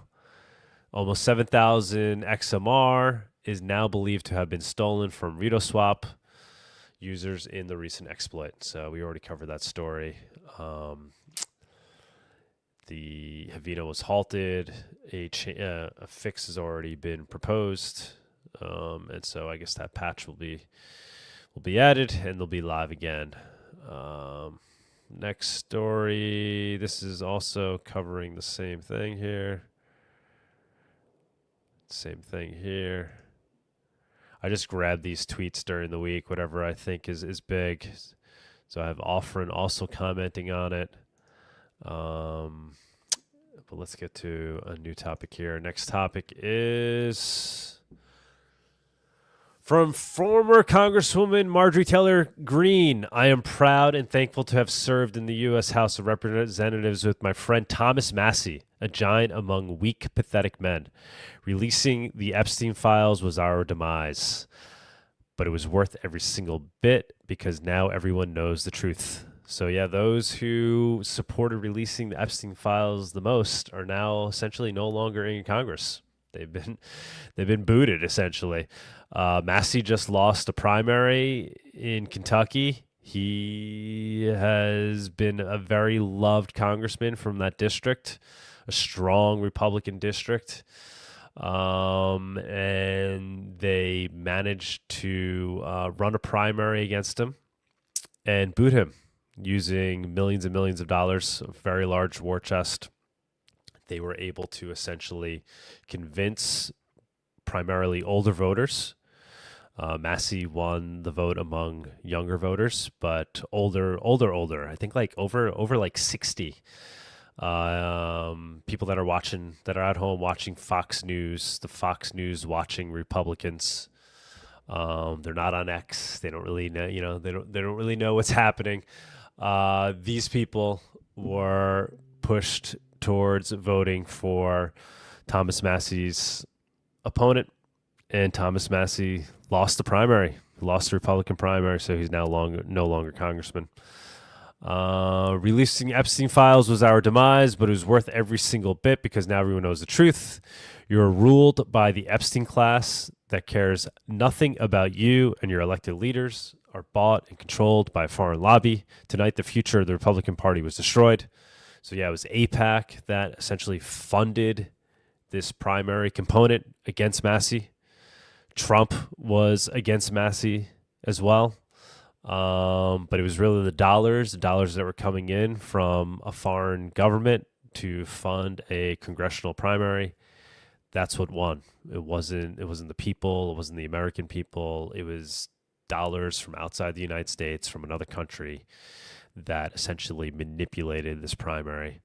I just want to point out that like 99% of those dollars start in America and end in America. Right. That's the irony. It's ultimately taxed, U.S. tax dollars. Briefly, and then come back. It's U.S. tax dollars. That Israeli money, because it's not. It's just stolen money that like allegedly, maybe theoretically, saw an Israeli bank account for 5 minutes and then came back home to undermine. But honestly, that is the worst part of it. You know who Louis Rossmann is, Doug? No. He is actually huge in the freedom software movement. Would be an unbelievable guest for the show, by the way.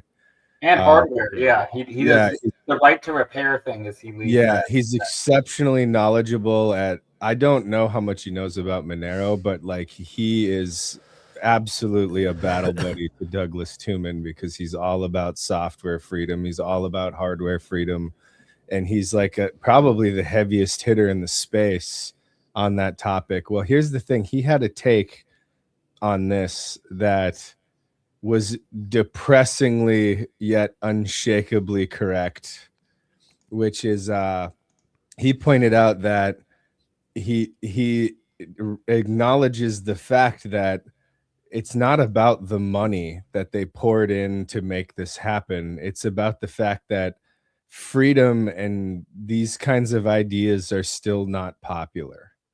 There is clearly a large group of people that are politically active that are going to want the old guard in place. They believe whatever nonsense is being spit.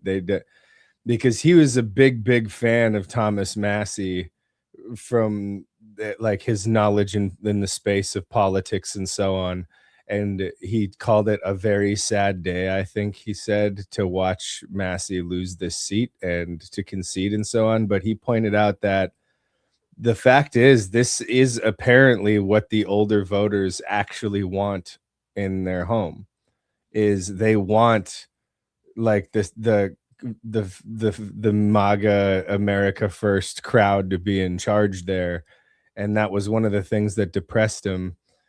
But he pointed out that all the money can really do, except occasionally the shady slush fund activity here and there, but all it actually impacts is advertisements. It was still people that made the choice to primary him out.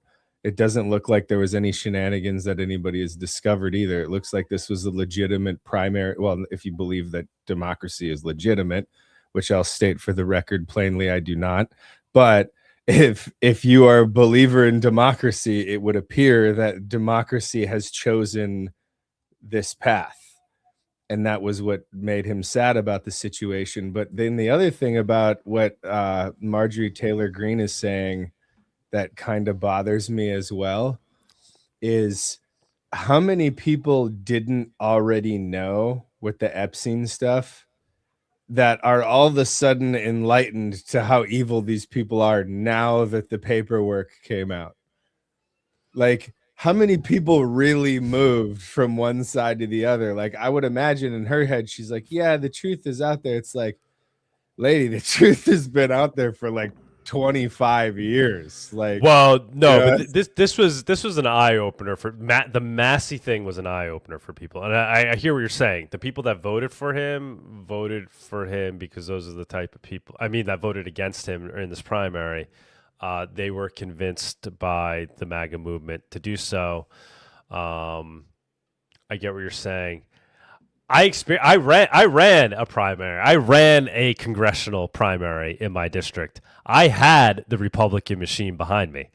So these primaries, you cannot beat the machine in a primary. Primaries go to those who control the machine. It doesn't matter how popular you are. It doesn't matter if you have the people behind you.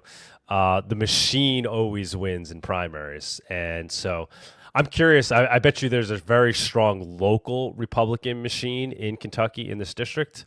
I didn't go down that rabbit hole. People haven't really been talking about that component to it. But I'm sure there's a strong local party system there, club system, and they win the primary. They did that in combination with these millions and millions of dollars in funds, and they got direction from the top, which is basically Trump, which this is the candidate, and the machine goes to work on a higher level, federal level, and then on a local level. And in primaries, it's about getting out the vote, and the machine knows how to get out the vote better than everybody else, because most normal people don't go and vote in primaries. They're not part, unless they're part of their local Republican or Democratic machine in some way. They're like actual active members of the party. Regular Joe Schmo doesn't go and vote in a primary. I definitely don't want to like bog down on this one news story, but there is something that I hope that our audience can take away from this, which is, historically speaking, a surprisingly large percentage of the population just wants to be on the winning team. And sometimes you can sway the opinions of people just based entirely on them wanting to be on the team that is that they perceive as the winning team. They will not stand on any kind of principle. They will not stand and this is a big problem if you were somebody who wanted to go against Donald Trump, is people now perceive him as like the winner amongst the Republican parties, like the guy that's, in charge and the guy that's going to win, right? And you'll notice how in his speeches, he always talks about how bigly he's going to win, right? And we're all going to win, and we're all going to take home millions of dollars. And it's like classic con artist talk, right? Whether or not you think that some of the things that he's into are good, which at this point, I'm just okay. But you'll be so tired of winning. Yeah, we're all so tired of winning at this point. But the thing is that's why he talks that way. And that's one of the reasons why I think the man is an uber genius, is because he knows how to get people roped into whatever he believes. Yeah, he's constantly putting propaganda out there to control the sheep, right? I mean, he's nobody's better at it than Trump. I mean, he said it himself. He could walk on Fifth Avenue and shoot somebody, and he won't be... Well, that's like one of my favorite things I think he's ever said, because it was like just so transparent, like how he perceives himself and how he perceives his pawns, and how and they were all like, yeah, you totally could. He's like, he's talking about how stupid you are, bro. Like, it's whatever. There's a clip of him this week saying how he could become the next he would become the next prime minister in Israel if he wanted to go over there after being president, because he's so loved in Israel. I mean, like, here he is out in the open basing saying, like, he's working for Israel. What's terrifying is that's almost certainly true, by the way. And I know a lot of people who have spent time with politics. It's almost certainly true that he could become the next prime minister of Israel if he wanted to. And don't forget that clip that came out the other day that was talking. He was asked about Iran and the U.S. Like the consumers' financial situation. He's like, I don't care about the U.S. consumers' financial situation. Did you see that? Yes, I did. So the honest to God answer, though, is there is a political solution. And this is coming from Alaskan on Mr. No Political Solution. It's Gabe Newell for president. Because think about it. All the people who argue about Donald Trump being the best because he's a good businessman would never be able to argue that Gabe Newell isn't a million times better. All of the people that do business with Gabe Newell think he's the most like customer centric, most amazingly talented business operator guy ever. He's if you don't know who Gabe Newell is, he's the Steam guy. Dude, I think that guy could actually win and would actually care about this country. And that's why they would never let him run. I mean, no, but how are you going to stop him, bro? He has technically the largest media platform on the earth.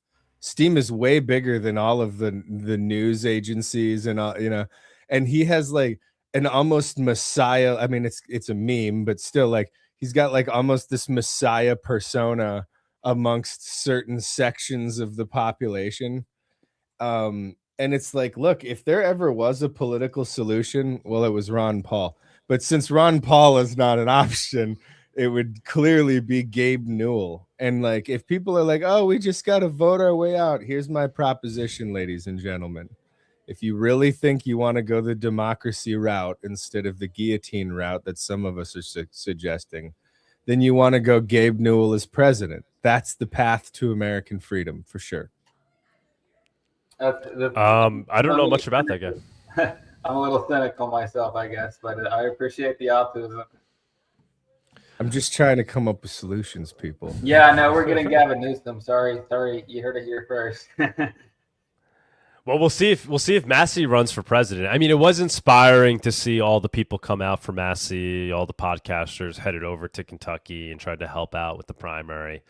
The Republican primary could get spicy. I mean, it's still a ways away, right? Still a few years from the primary. Yeah, I mean, that would get spicy. I mean, I do look at the Cauchy odds right now. I would suppose that the odds are good for Massey. Maybe they went down after he lost this election, but yeah, it just seems like parties are going to reverse. It'll be the Democrat of their choosing, and they've been choosing. Clearly, Newsom's their guy. So yeah, unless because the Democrats haven't had like a legitimate primary since 2008, really. So I don't expect to see one in 2028. Silver lining is maybe I could finally get Massey on a Monero talk now. Yeah. That's honestly, I'm hopeful the same way I'm hopeful about what happened with Ron Paul. Ron Paul did better work after he left Congress than he did while he was in Congress, even though he put so much time and effort. And it's like, Massey can do one more, rally cry within the halls of Congress where, all 10 of us hear about it and are like, yeah, he's right. And then, it gets 50,000 shares on Twitter and then nothing happens. Massey is an engineer at heart. Like, he's a builder, he's a fixer, he's a doer, right? And so I can only hope that not wasting a bunch of time on the floors, on the floor of Congress, he's going to be able to like actually do something that's going to move this ball down the field. Yeah, exactly. Ron Paul was the ultimate example of that, I think. I mean, the guy got his movement sparked it's got to be 100,000 plus people to like get super involved in actually doing something. So maybe Massey will be like Ron Paul 2.0 after all this, and he's even starting younger and with wide open eyes. And I mean, maybe imagine we get him down to Monerotopia. That would be epic, dude. That'd be so that's the path. I mean, you have your marching orders now, Doug. You got to get this guy on the show. I mean, what else is there to do, right? I think we could do it. Next news story, we have KYC for your phone. Let's listen in on this. The FCC just proposed a new rule that would bring KYC to our phone numbers. We cannot let this happen. KYC, or Know Your Customer, means that anytime you sign up for a phone service, be prepared to give your government ID, name, and address. And get this, you'll need to share your past phone numbers. No more anonymous SIM cards, no more Google Voice numbers, no voice over IP solutions, and no more amazing internet phone number services like as a part of our above suite. And sorry, Saul Goodman, the burner phones you buy with cash aren't going to work any longer. But keep watching, because you can give the FCC a piece of your mind and potentially stop this from happening. But remember, we only have 7 days. This brand new proposed rule, named Advanced Methods to Target and Eliminate Unlawful Robocalls, Rules and Regulations Implementing the Telephone Consumer Protection Act of 1991, is a part of their latest docket for this year. Let's look at the text to see why they're doing this. Combating illegal calls is our top consumer protection priority, and we are taking a holistic approach by attacking them at every point in their life cycle. Holistic approach? Did a government agency just use the word holistic? I think someone at the FCC is starting their yoga practice. This includes stopping illegal calls before they enter the phone network, requiring intermediate providers to block them, and giving consumers more information to decide whether they want to answer the calls that reach their phones. Now, this whole KYC business is inspired by the Bank Secrecy Act of 1970, which got a new amendment after 9/11 to enforce the KYC part. This is why we have to jump through so many hoops to open a bank account or to use money. But hey, in this case, it's okay, right, with the phone numbers because the FCC is looking out for us. They're trying to protect us. And after all, they say they received more complaints about illegal calls than any other issues. How many complaints actually? They don't share the numbers, but it's probably more than the telemarketers and pirate radio stations. Attention, you are conducting a broadcast in direct violation of FCC Rule 27. Pull over. I'm not going down without a fight! I'm the voice of the little man! The FCC also says robocalls cost Americans billions of dollars. Oh my God. I didn't know we had billions of dollars. I thought it was all in defense budget. But wait a minute. Their data is kind of suspect. They came to this conclusion by aggregating the amount of nuisance and lost time that we had. And the final conclusion was that illegal robocalls cost Americans $850 million annually. Now, this calculation is weird because it uses data that is 3 years old. It's data from 2023 from the FTC Consumer Sentinel Network data book, which uses unverified reports aggregated from various sources. They also cite a report from a third-party caller ID and call blocking company to illustrate average victim loss. Now, why would they use numbers from a corporate third party, especially one with a vested interest in overstating the amount of robocalls? But it's not just their data that stinks, it's the entire premise that KYC will stop more fraud. We've had KYC with banks since 2001 with more rigorous requirements than the FCC rules. But do we still have financial fraud? Do we still have a lot of illegal activity happening through the banks? What do you think, Epstein?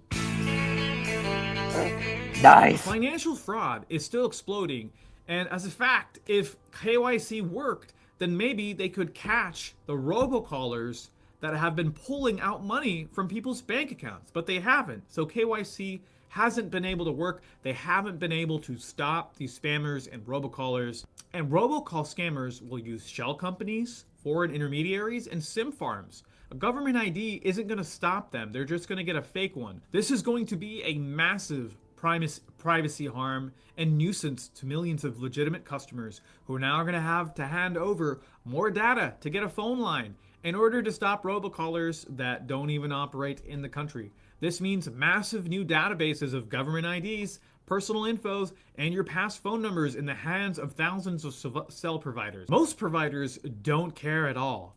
Your data will get leaked. So your government ID, your personal info, it could be at risk of a data breach. And this goes for everyone in America because they're going to have to hang on to that data for 4 years without and aren't required to implement any security and aren't limited in how they can use that data. So we'll be waiting, sitting around for the next data breach, and we'll be at risk once again for more scams. The cycle continues. Ironic, isn't it? It seems like more regulation isn't going to protect anyone. It's just going to perpetuate the vicious cycle of scam. It's time the FCC learns their lesson. And the way that I always try to put it with what he's talking about, it's like if you had this issue of pickpocketing where people all across this town, hundreds of wallets have been pickpocketed in the last, year or so. When the government proposes ideas like this, they're like, hey, I have an idea. Everybody needs to put their wallet in this one unlocked building. We're all just going to put it in this one unlocked building. And then we're going to have, Hank, the guy with narcolepsy, stand in front of the door and make sure that all of everybody's wallets are safe. It's like, let's put everybody's data, everybody's money all in one location. And then it's going to supposedly make the thieves less interested or the bigger. And I mean, this is almost certainly why Havano got hacked, right? It's like as more and more money is being aggregated into this one little area, it makes it a more juicy target, right? Like it's, and if the solution that these people are trying to sell us on is, we're trying to prevent robocalls, what he's saying, I mean, we need like an actual marketing and memes guy to get after it, because he's right, but I don't know that his marketing angle is very good. But the real marketing to be done here is to say, the more your data is in these giant pools for anyone to see and access and so on, the easier it is to rob you. And to look at it any other way is a complete misunderstanding of how this stuff even works in the first place. I cannot fathom the fact that people haven't heard of this thing called an allow list. Block everything by default and only allow the contacts that you have a number for in your device to call you. Simple fix. No KYC required. Well, it's crazy that this is actually happening, right? There's probably privacy preserving ways to stop the robocalls. If it came, like, the telephone system is a very legacy system, with a lot of, I think, analog stuff still on the back end in various countries. But regardless, if calls are getting to the USA, like, it seems like there'd be some way to be like there should just be a button like report on your phone when there's a phone call. And then, like, if you ever get spam text messages or try to report them, like, it's hard. Same with phone calls. But if there was an easy way, they just like, okay, well, these providers from these countries are like having all these bad phone numbers and they're getting reported by Americans, so they could block them at some level rather than like, take away privacy features or whatever that exist already. So, I mean, my point is there's probably creative ways to do it, to have the same positive effect without like, oh, I guess we got to invade everybody's privacy. So just, as I said, just an allow list. If you need to get a call from somebody, you're going to put their number in your phone. Yeah. And like for those services, like when you need to get those 2FA codes, it's like, hey, we're going to text you from this number. Please temporarily add it to your contacts or whatever. You're suggesting all Americans only have allow lists on their phone calls and they have to add every phone number that would ever call them? Yes. I'm not sure. That might add a little bit of friction to the whole like process for a lot of people. I mean, in theory, yes, that would work. I just don't know if you know what I'm saying? Like, but who knows? Yeah. Well, crazy that the FCC is actually moving forward with this. Pretty wild. I think we all saw it coming. To be expected. Next story. This is from Monero. This was brought up in a super chat before. Just submitted the first Monero-thon to accept XMR directly for entry fees. Run through this scenic and historic Malad Valley, established in 1884. It's one of Idaho's oldest towns. Sounds beautiful. The only problem is that it's priced in fiat. It's priced in fiat, but you could pay. You could pay for the marathon in Monero. I didn't realize that. I know they were sponsoring it. That's amazing. That is really cool. Let me bring up, if you guys can see this. Here's the actual link to the marathon page. Yeah, my only thing is price at Monero. That's the only problem. That would be awesome. Yeah, guys, get on it. Go run in the beautiful hills and valleys of Idaho. Monero-thon. Beautiful. I love Idaho, but I hate running. So. Yeah, I used to be a runner, but my ankle's all effed up. Now I still sprint though. I'm still able to sprint, but I wouldn't do a long ass. I definitely wouldn't do a marathon. I've always hated running, but now I'm an old fat guy, not just a regular fat guy. So it's like I extra hate running now. Yeah, I used to love running, man. Get that runner's high. All right, next story. What do we got here? Sorry for the background noise, guys. Every independent coffee shop in America in 6 months from now is closing. This is just talking about how price of coffee is going up. Blah, blah, blah, blah. I bring this up because gratuitous, guys. We haven't really raised prices much. Maybe we'll raise them now a little bit, but we haven't raised much. So if you're looking to get some cheap, reliable coffee paid for in Monero, go to gratuitous. Buy with Monero. Somebody reached out to help us because we might be losing the guy who's been roasting our beans. He's helped us with Gratuitous from pretty much from the day we started. He's been a tremendous help. He comes to the Monerotopia conferences, and he might have to move on to other things. Somebody reached out, so we're seeing if we can make that work. But if you want to show your support, put your orders in for coffee. It shows us that we should keep it open. I've never really gone down this rabbit hole. It is out there for people to find, but coffee had like a huge impact on the American Revolution. I don't know how many people know about coffee's role in the American Revolutionary War, but I think it's funny how like we're going to end up in a situation where the explosion of the dark market is going to happen from Gratuitous being the only place you can get coffee in the United States, and it becomes this massive black market, and Doug is now the leader of the revolution because he accidentally is like the dark market coffee guy. I like to keep the coffee thing going. It's been steady. I think we need a reliable Monero coffee at all times, right? No matter where we're at in the Monero arc, you always need to be able to go buy some coffee anonymously with Monero. You're trying to be like the straight edge middle of the road guy, but like the anarchy keeps coming to you, man. It just keeps rushing. I'm just living my life, man. You know, legally, like, with Monero. With Monero. 6 months later, the only way to get coffee is on the it's now the only way. We're hunting the Tuman family as we speak. From his coffee roasting bunker in Afghanistan. Why aren't they raising their prices? We brought this up before. I'll bring it up again. XMR Agora tweeted out, "Happy second birthday, XMRbazaar.com. Today we're celebrating 5,000 plus delivered orders and an unnamed amount of orders that take place outside of the platform after people meet each other. 15,000 listings from 10,000 users. We're almost at 10,000 users. I think we're like 20 away at this point. 10,000 users who actively choose freedom over surveillance by trading peer-to-peer and growing the Monero circular economy. Real growth, real momentum onward." That is a nice looking chart, growth chart. I'll take that. It's beautiful. At the risk of like sounding like I'm talking smack about like DeFi and decentralized exchanges and all that stuff, I do love them and I hope they continue to exist.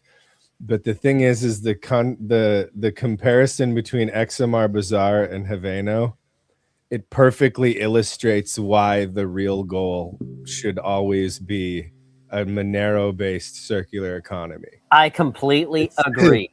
It's because, dude, who could have done a better job than Woodzer and was willing to actually go out and do it, right? But it's like it's so inevitable that when you have projects like these, there's going to be weaknesses, there's going to be flaws. When you have pools of money doing what it's doing, you know, like the risk just gets higher and higher and higher the more you try. And I was actually in a conversation with a guy that you actually put me in touch with, Doug. And we were talking about it was, and one of the things that I told him was ease of use and circular economy is all that matters. It really is. And he's like, well, what about on and off ramps? And this is exactly why, because it's like XMR Bazaar, slow organic growth, extremely low risk, all above board. And you end up meeting people that you interact with on a daily basis using Monero's incredibly high degree of security and certainty and using the local elements of your own economy. Like, it's as much as we should all be trying to keep the on and off ramp thing alive, like we have to just keep hammering on what XMR Bazaar is, and the other versions of just peer-to-peer digital cash is the only way to go. You don't have these massive pools of liquidity for people to go after. You don't have all of this personal data floating around. You can keep your phone out of it for most of the transaction, all of that. Like, we have to just keep focusing on this, people. Like, the circular economy is the answer. Everything else is literally just using the tool. Like, don't worry about trying to pump its price. Don't worry about, just use it. Use it and we win. I mean, look at this graph. It's beautiful. And keep in mind, like, it's not one or the other. It's not like price pump or adoption. It's like adoption is the price pump, people. Like, as it becomes more popular and more usable, it will appreciate in value organically from the new value added because of the usability, because of the circular, because of the liquidity being ever increasing. Like, that, everything else is a distraction, and it may be worth doing, but it doesn't change the fact that, like, your Monero community service needs to constantly be focused on get circular economy growing, like, at all times. Right. Your on ramp for Monero should be selling goods and services for it, and then your off ramp should be buying goods and services with Monero. And apparently noble causes. Look at what we just learned from Alessandro. Right, like, when you put your Monero towards a noble cause, which, you know, for those Christians listening, like, do you even have a choice, people? Like, the marching orders from our king are clear here. But even if you're not a Christian, it's still clearly the right thing to do, right? But the thing is when it goes out there and does good and people hear about it, and now those people are trying to spend their Monero. And by the way, they have a need to spend the Monero because they're the people who are in the moment, need to use their Monero now. Like, what better way to grow a circular economy than to acquire Monero through legitimate business practices like XMR Bazaar, make your donations here and there to, you know, a flood, or what was it, a hurricane in Mexico, or what? Remember all those years ago when they were collecting Monero for a disaster in Mexico? I think it was a hurricane, or I don't know. Yeah, that was a hurricane. Yeah, but the thing is that was real people getting real Monero and using it for real stuff in a real crisis. All of those people know how to use Monero now, I assure you, because necessity is the mother of innovation, right? So these people are immediately trying to figure out how to use their Monero. That's the circular economy adoption right there. You know, like, this is why this show matters so much to me, is like, that's the way to gain some real ground here. And we're kind of ignoring how beautiful this is. I mean, XMR Bazaar is about to hit 10,000 users. It's 10 users away on its second birthday. I was going to say, I saw 9,989, so 11. So yeah, we're very close. It's at 9,990. Nice. 10 more users, and XMR Bazaar will hit 10,000 users on its birthday. Obviously, don't go out and create fake accounts. We don't need that. We don't want that. But maybe spread it. Send it to your friends today, guys. Make today be the day that you share XMR Bazaar with a noob, a friend, a family member. Tell them to jump on, make an account. Whether they want to spend or earn Monero. If they're a noob, obviously they're probably looking to earn Monero. They don't have Monero yet to spend. Do it. XMR Bazaar is a very important marketing tool too. I guarantee you it's at least 25 people, but it's probably more than that, where I'm trying to onboard them and they're like, okay, where can I spend it? And I show them XMR Bazaar and they're like, oh, okay, it does have a living, thriving economy. And they never get on XMR Bazaar. They never actually make an account or start using it. But just the fact that it exists gives them the confidence to accept Monero and spend Monero. You know, it's like, because, I mean, they wouldn't do it for Craigslist. They wouldn't do it for Facebook Marketplace. Like, they're not interested in like an online retail setup. But just knowing that it exists provides them with the confidence to start using it. I just made somebody's selling another car here. I just made a sale this week. Honda. You just made a sale this week? All right, nice. Beautiful, beautiful. And Anon Bazaar is getting attention as well. We will be going live with Xano very soon. We had a little issue that needed to be fixed, and we'll be going live with Xano on Anon Bazaar, which is basically it is the same platform as XMR Bazaar. It just shows additional listings. But what will be cool about that is once we add that, you'll be able to send private stablecoins, Freedom Dollar, and XDAI.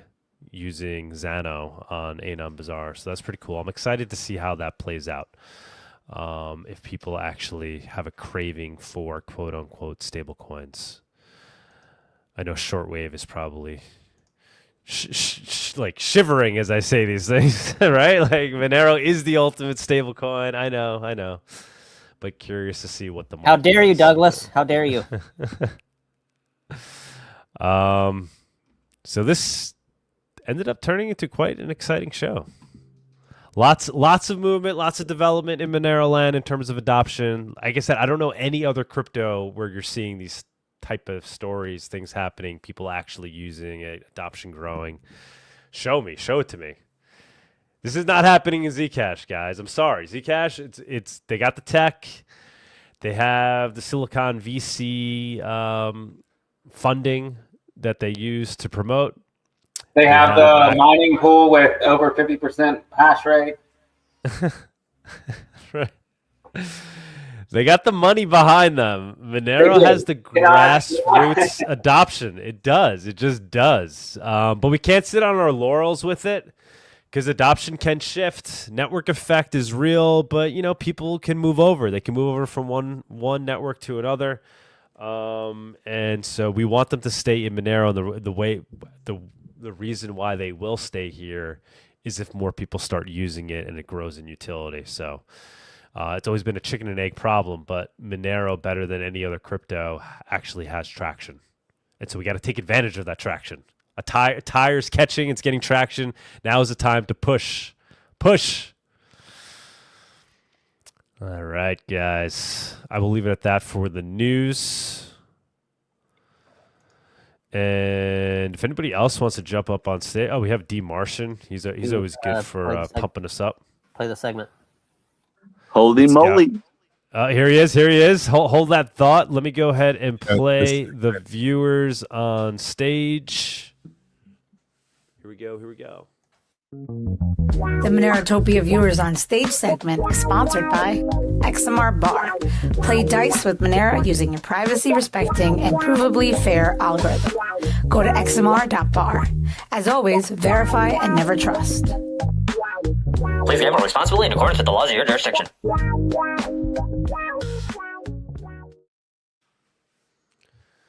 And that was fulfilling somebody's request.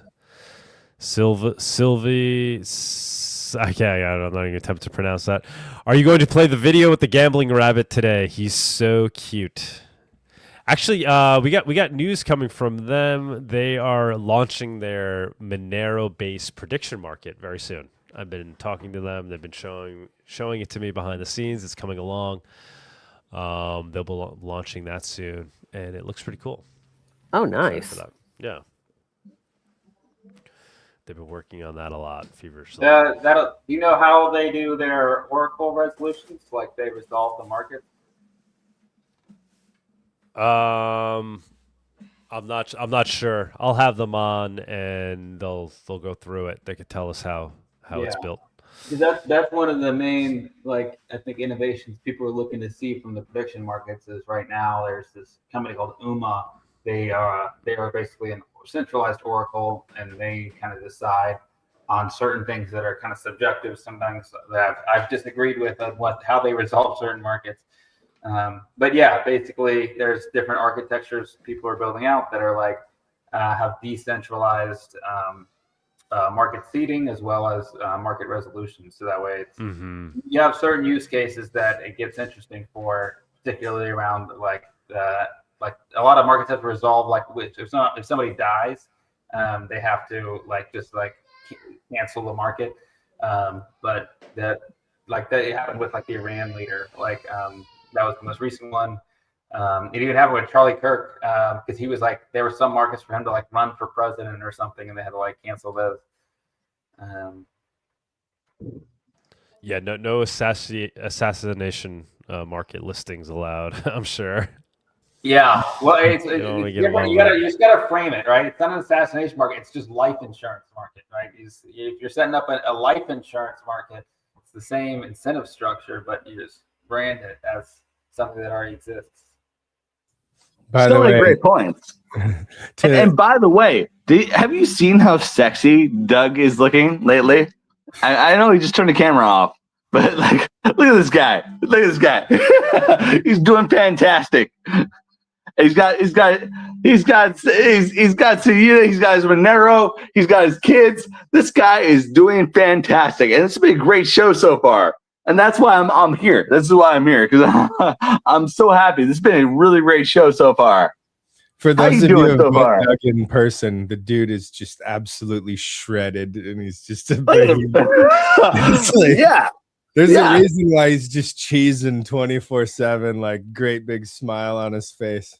Why wouldn't he be? Yeah, he's got all of it together. Thank you, D. Martian. Appreciate it. I miss you, man. When are we going to LCD sound system? You let me know. Yeah. Oh, see, I actually kept that story quiet. You can tell it on your own accord, but that's a very funny story. Please do. You can keep that part of the story quiet, please. I appreciate that. But it was a great time. It was an absolutely great time. And you've been to the same band several times since then. Oh yeah, I love LCD Sound System. I knew them, but I had never been to a concert. You took me to my first LCD Sound System concert, and highly recommend people go. Yeah. No, it was a good time. If you see, the thing is, we talk a lot of smack about New York City, but I love New York.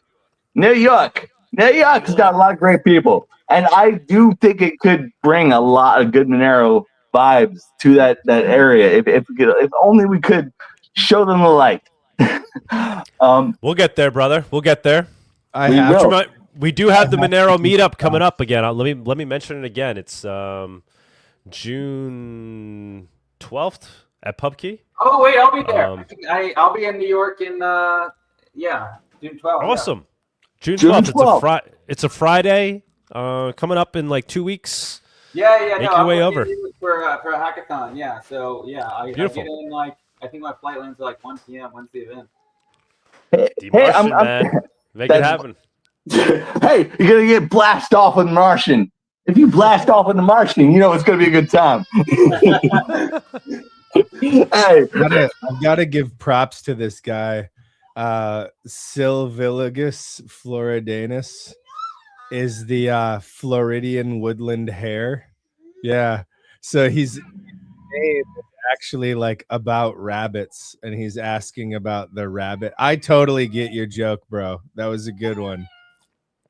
That is good. Sorry, I wasn't. I couldn't even pronounce it.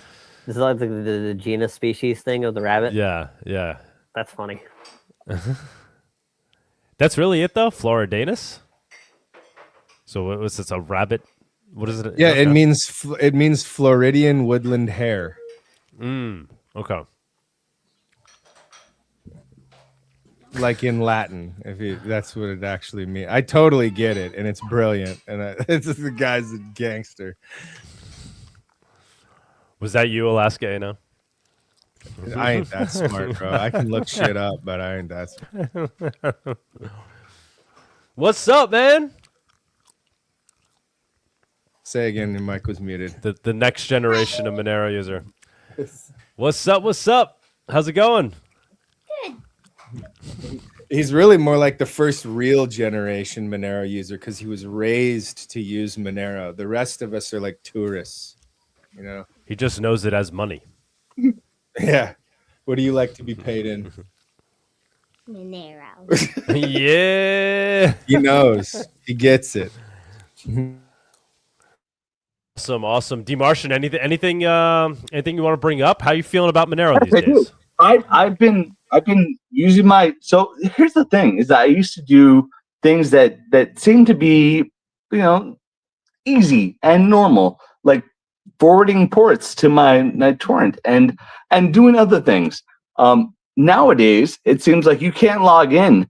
You can't actually watch a YouTube video on YouTube without logging in. You can't do that. You can't even lurk on Reddit without logging in. They want to see all your data. They want to know who you are. You can't even look without even the noose is closing in. And I'm just curious, are you guys seeing it too? Yes, I am actually. I've noticed. Oh my God, yeah. I've noticed that same thing.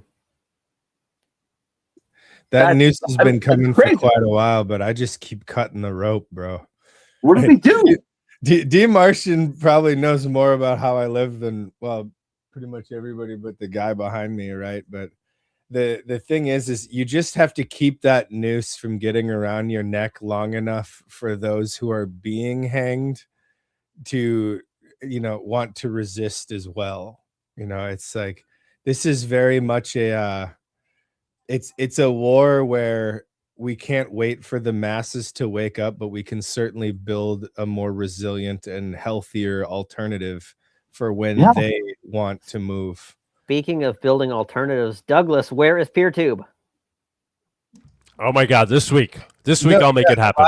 Elias said he was going to help out. And it was a tough week this week. I had a lot on my plate this week, but it's on my to-do list. Probably in your Proton mailing list that Elias is ready to. I'll get it going. It's there. I had to take care of larger issues. I mean, what do you even do around here, Doug? What do you even do around here? Do you even care about? I remember. So here's the story I can tell. is when I was going to PorkFest on my own maniacal bender of just trying to give freedom to other people, and I stopped by this guy's place in New York City, and he showed me, it was really, really good when this guy gave me great, he gave me oyster, Señorita, actually, it was a really good time. And he told me, he's like, let me give you this idea. I'm going to tell you about this idea. It's something called XMR Bazaar. It's going to be a market just for people to spend with Monero. And I'm like, wow, that sounds amazing. And since then, look at where it's gone. Look at how much it's flourished. It's absolutely fantastic. And it doesn't bring a smile to your face, Doug, just to hear it does. How far you've gone. Yeah, since then. I use 3 years XMR. later, and you're the biggest Craigslist in crypto. I use XMR Bazaar on a daily basis. No bullshit. Shortwave is definitely a power user, and we appreciate that. I am on that site every single day, without fail. I don't want to give anything away yet. We're living the dream. Is PorkFest happening this year or not? I haven't heard anything about it. Dude, it's weird. It should be a fucking vigil, bro.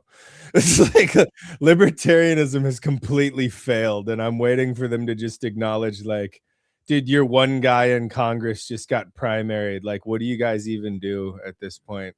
I mean, I hate to be so bleak about it, but a lot of these people, their whole rah-rah politics solution is the PorkFest element of the Libertarian Party is brilliant, but what they need to do is come into the Monerotopia fold, because well, some people were kind of saying Monerotopia is the new PorkFest. People that were at the last Monerotopia, and they are PorkFest people. They were like, this is kind of the next PorkFest. The very first time we talked, Doug, I handed you a graphene phone, and you're like, have you gone to these other ones? And then you're like, what about PorkFest?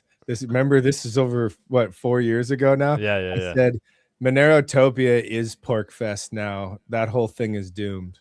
Okay. Hold on a second.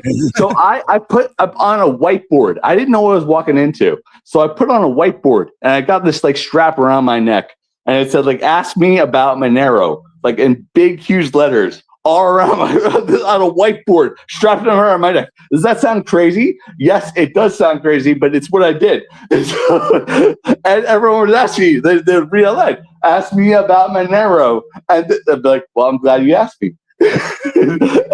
But there was a whole avenue. There's a whole avenue of people. And that was one of those things that when I was on Twitter, that was the biggest thing that I got. I never had so many tweets on Twitter, retweets. It was the most viral tweet. Yeah. It was you at PorkFest spending Monero, and everyone was like, "Oh my god!" I showed how easy it was. It was amazing. Yeah, and everybody loved it. They love Monero at PorkFest. Yeah. Oh, they do. It took over Monero. I definitely played a very large role in that. I gotta admit, we successfully brought Monero to PorkFest. It was already sprouting, but we really we really helped it flourish.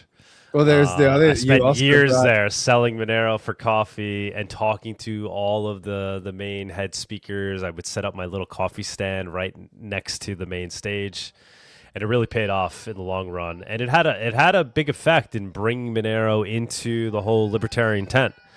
Remember, you also brought MoneroCon into the PorcFest tent.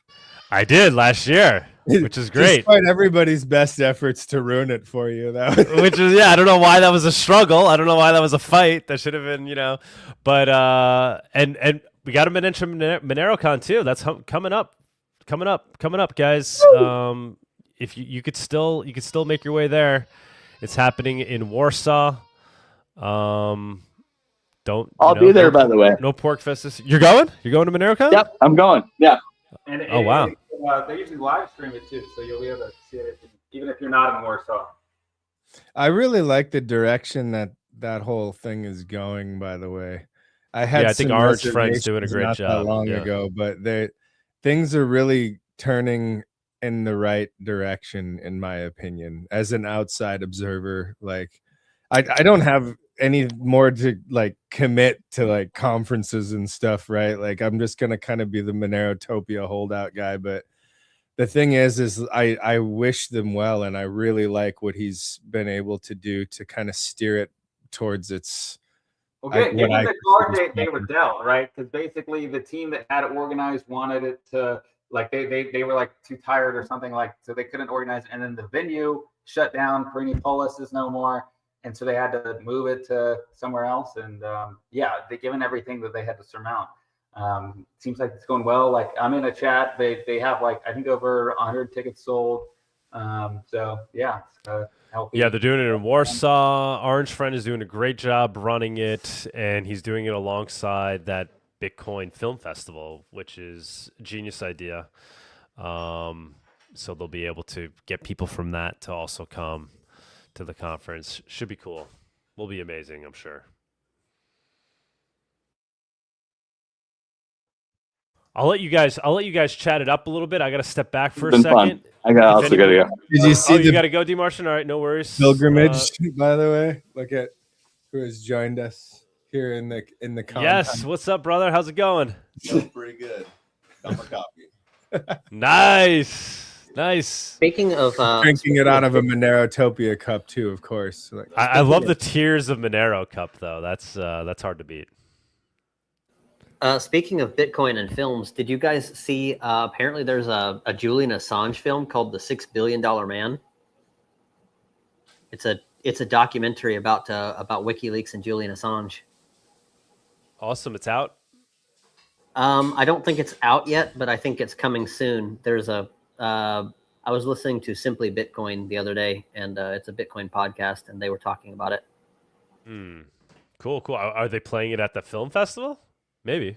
I'm not sure. They had trailers, and apparently they played the trailers at the Bitcoin conference, so they might play the trailers again at the film festival, but apparently it's not out yet. Awesome. Did you see the Cellar Door comment? Like Monero is what BTC was supposed to be. Monerotopia is what PorcFest was supposed to be. That is the truest thing ever. Because you remember what it was originally all about. It was about like having a free economic, where people could live freely their economic worldview. And Monerotopia has done such an incredible job being exactly what PorcFest originally set out to be. That's like exactly what it is. Yeah, I mean, PorcFest is beautiful though, beautiful event, and I think they're having issues with the park where they do it. I think the people that own the park no longer want them to do that. I don't know what the issue. They were going to try to buy the PorcFest was going to try to buy the public, essentially buy the park that they do it at, the campgrounds, Rogers Campground, but I don't think they were able to do that. So yeah, that's unfortunate. But guys, we could end it here. It was a great show. It was jam packed. XMR Bazaar's birthday. I didn't even realize as we're hitting 10K users. But I have a crying baby in the background that I need to help out with. It was a fantastic show.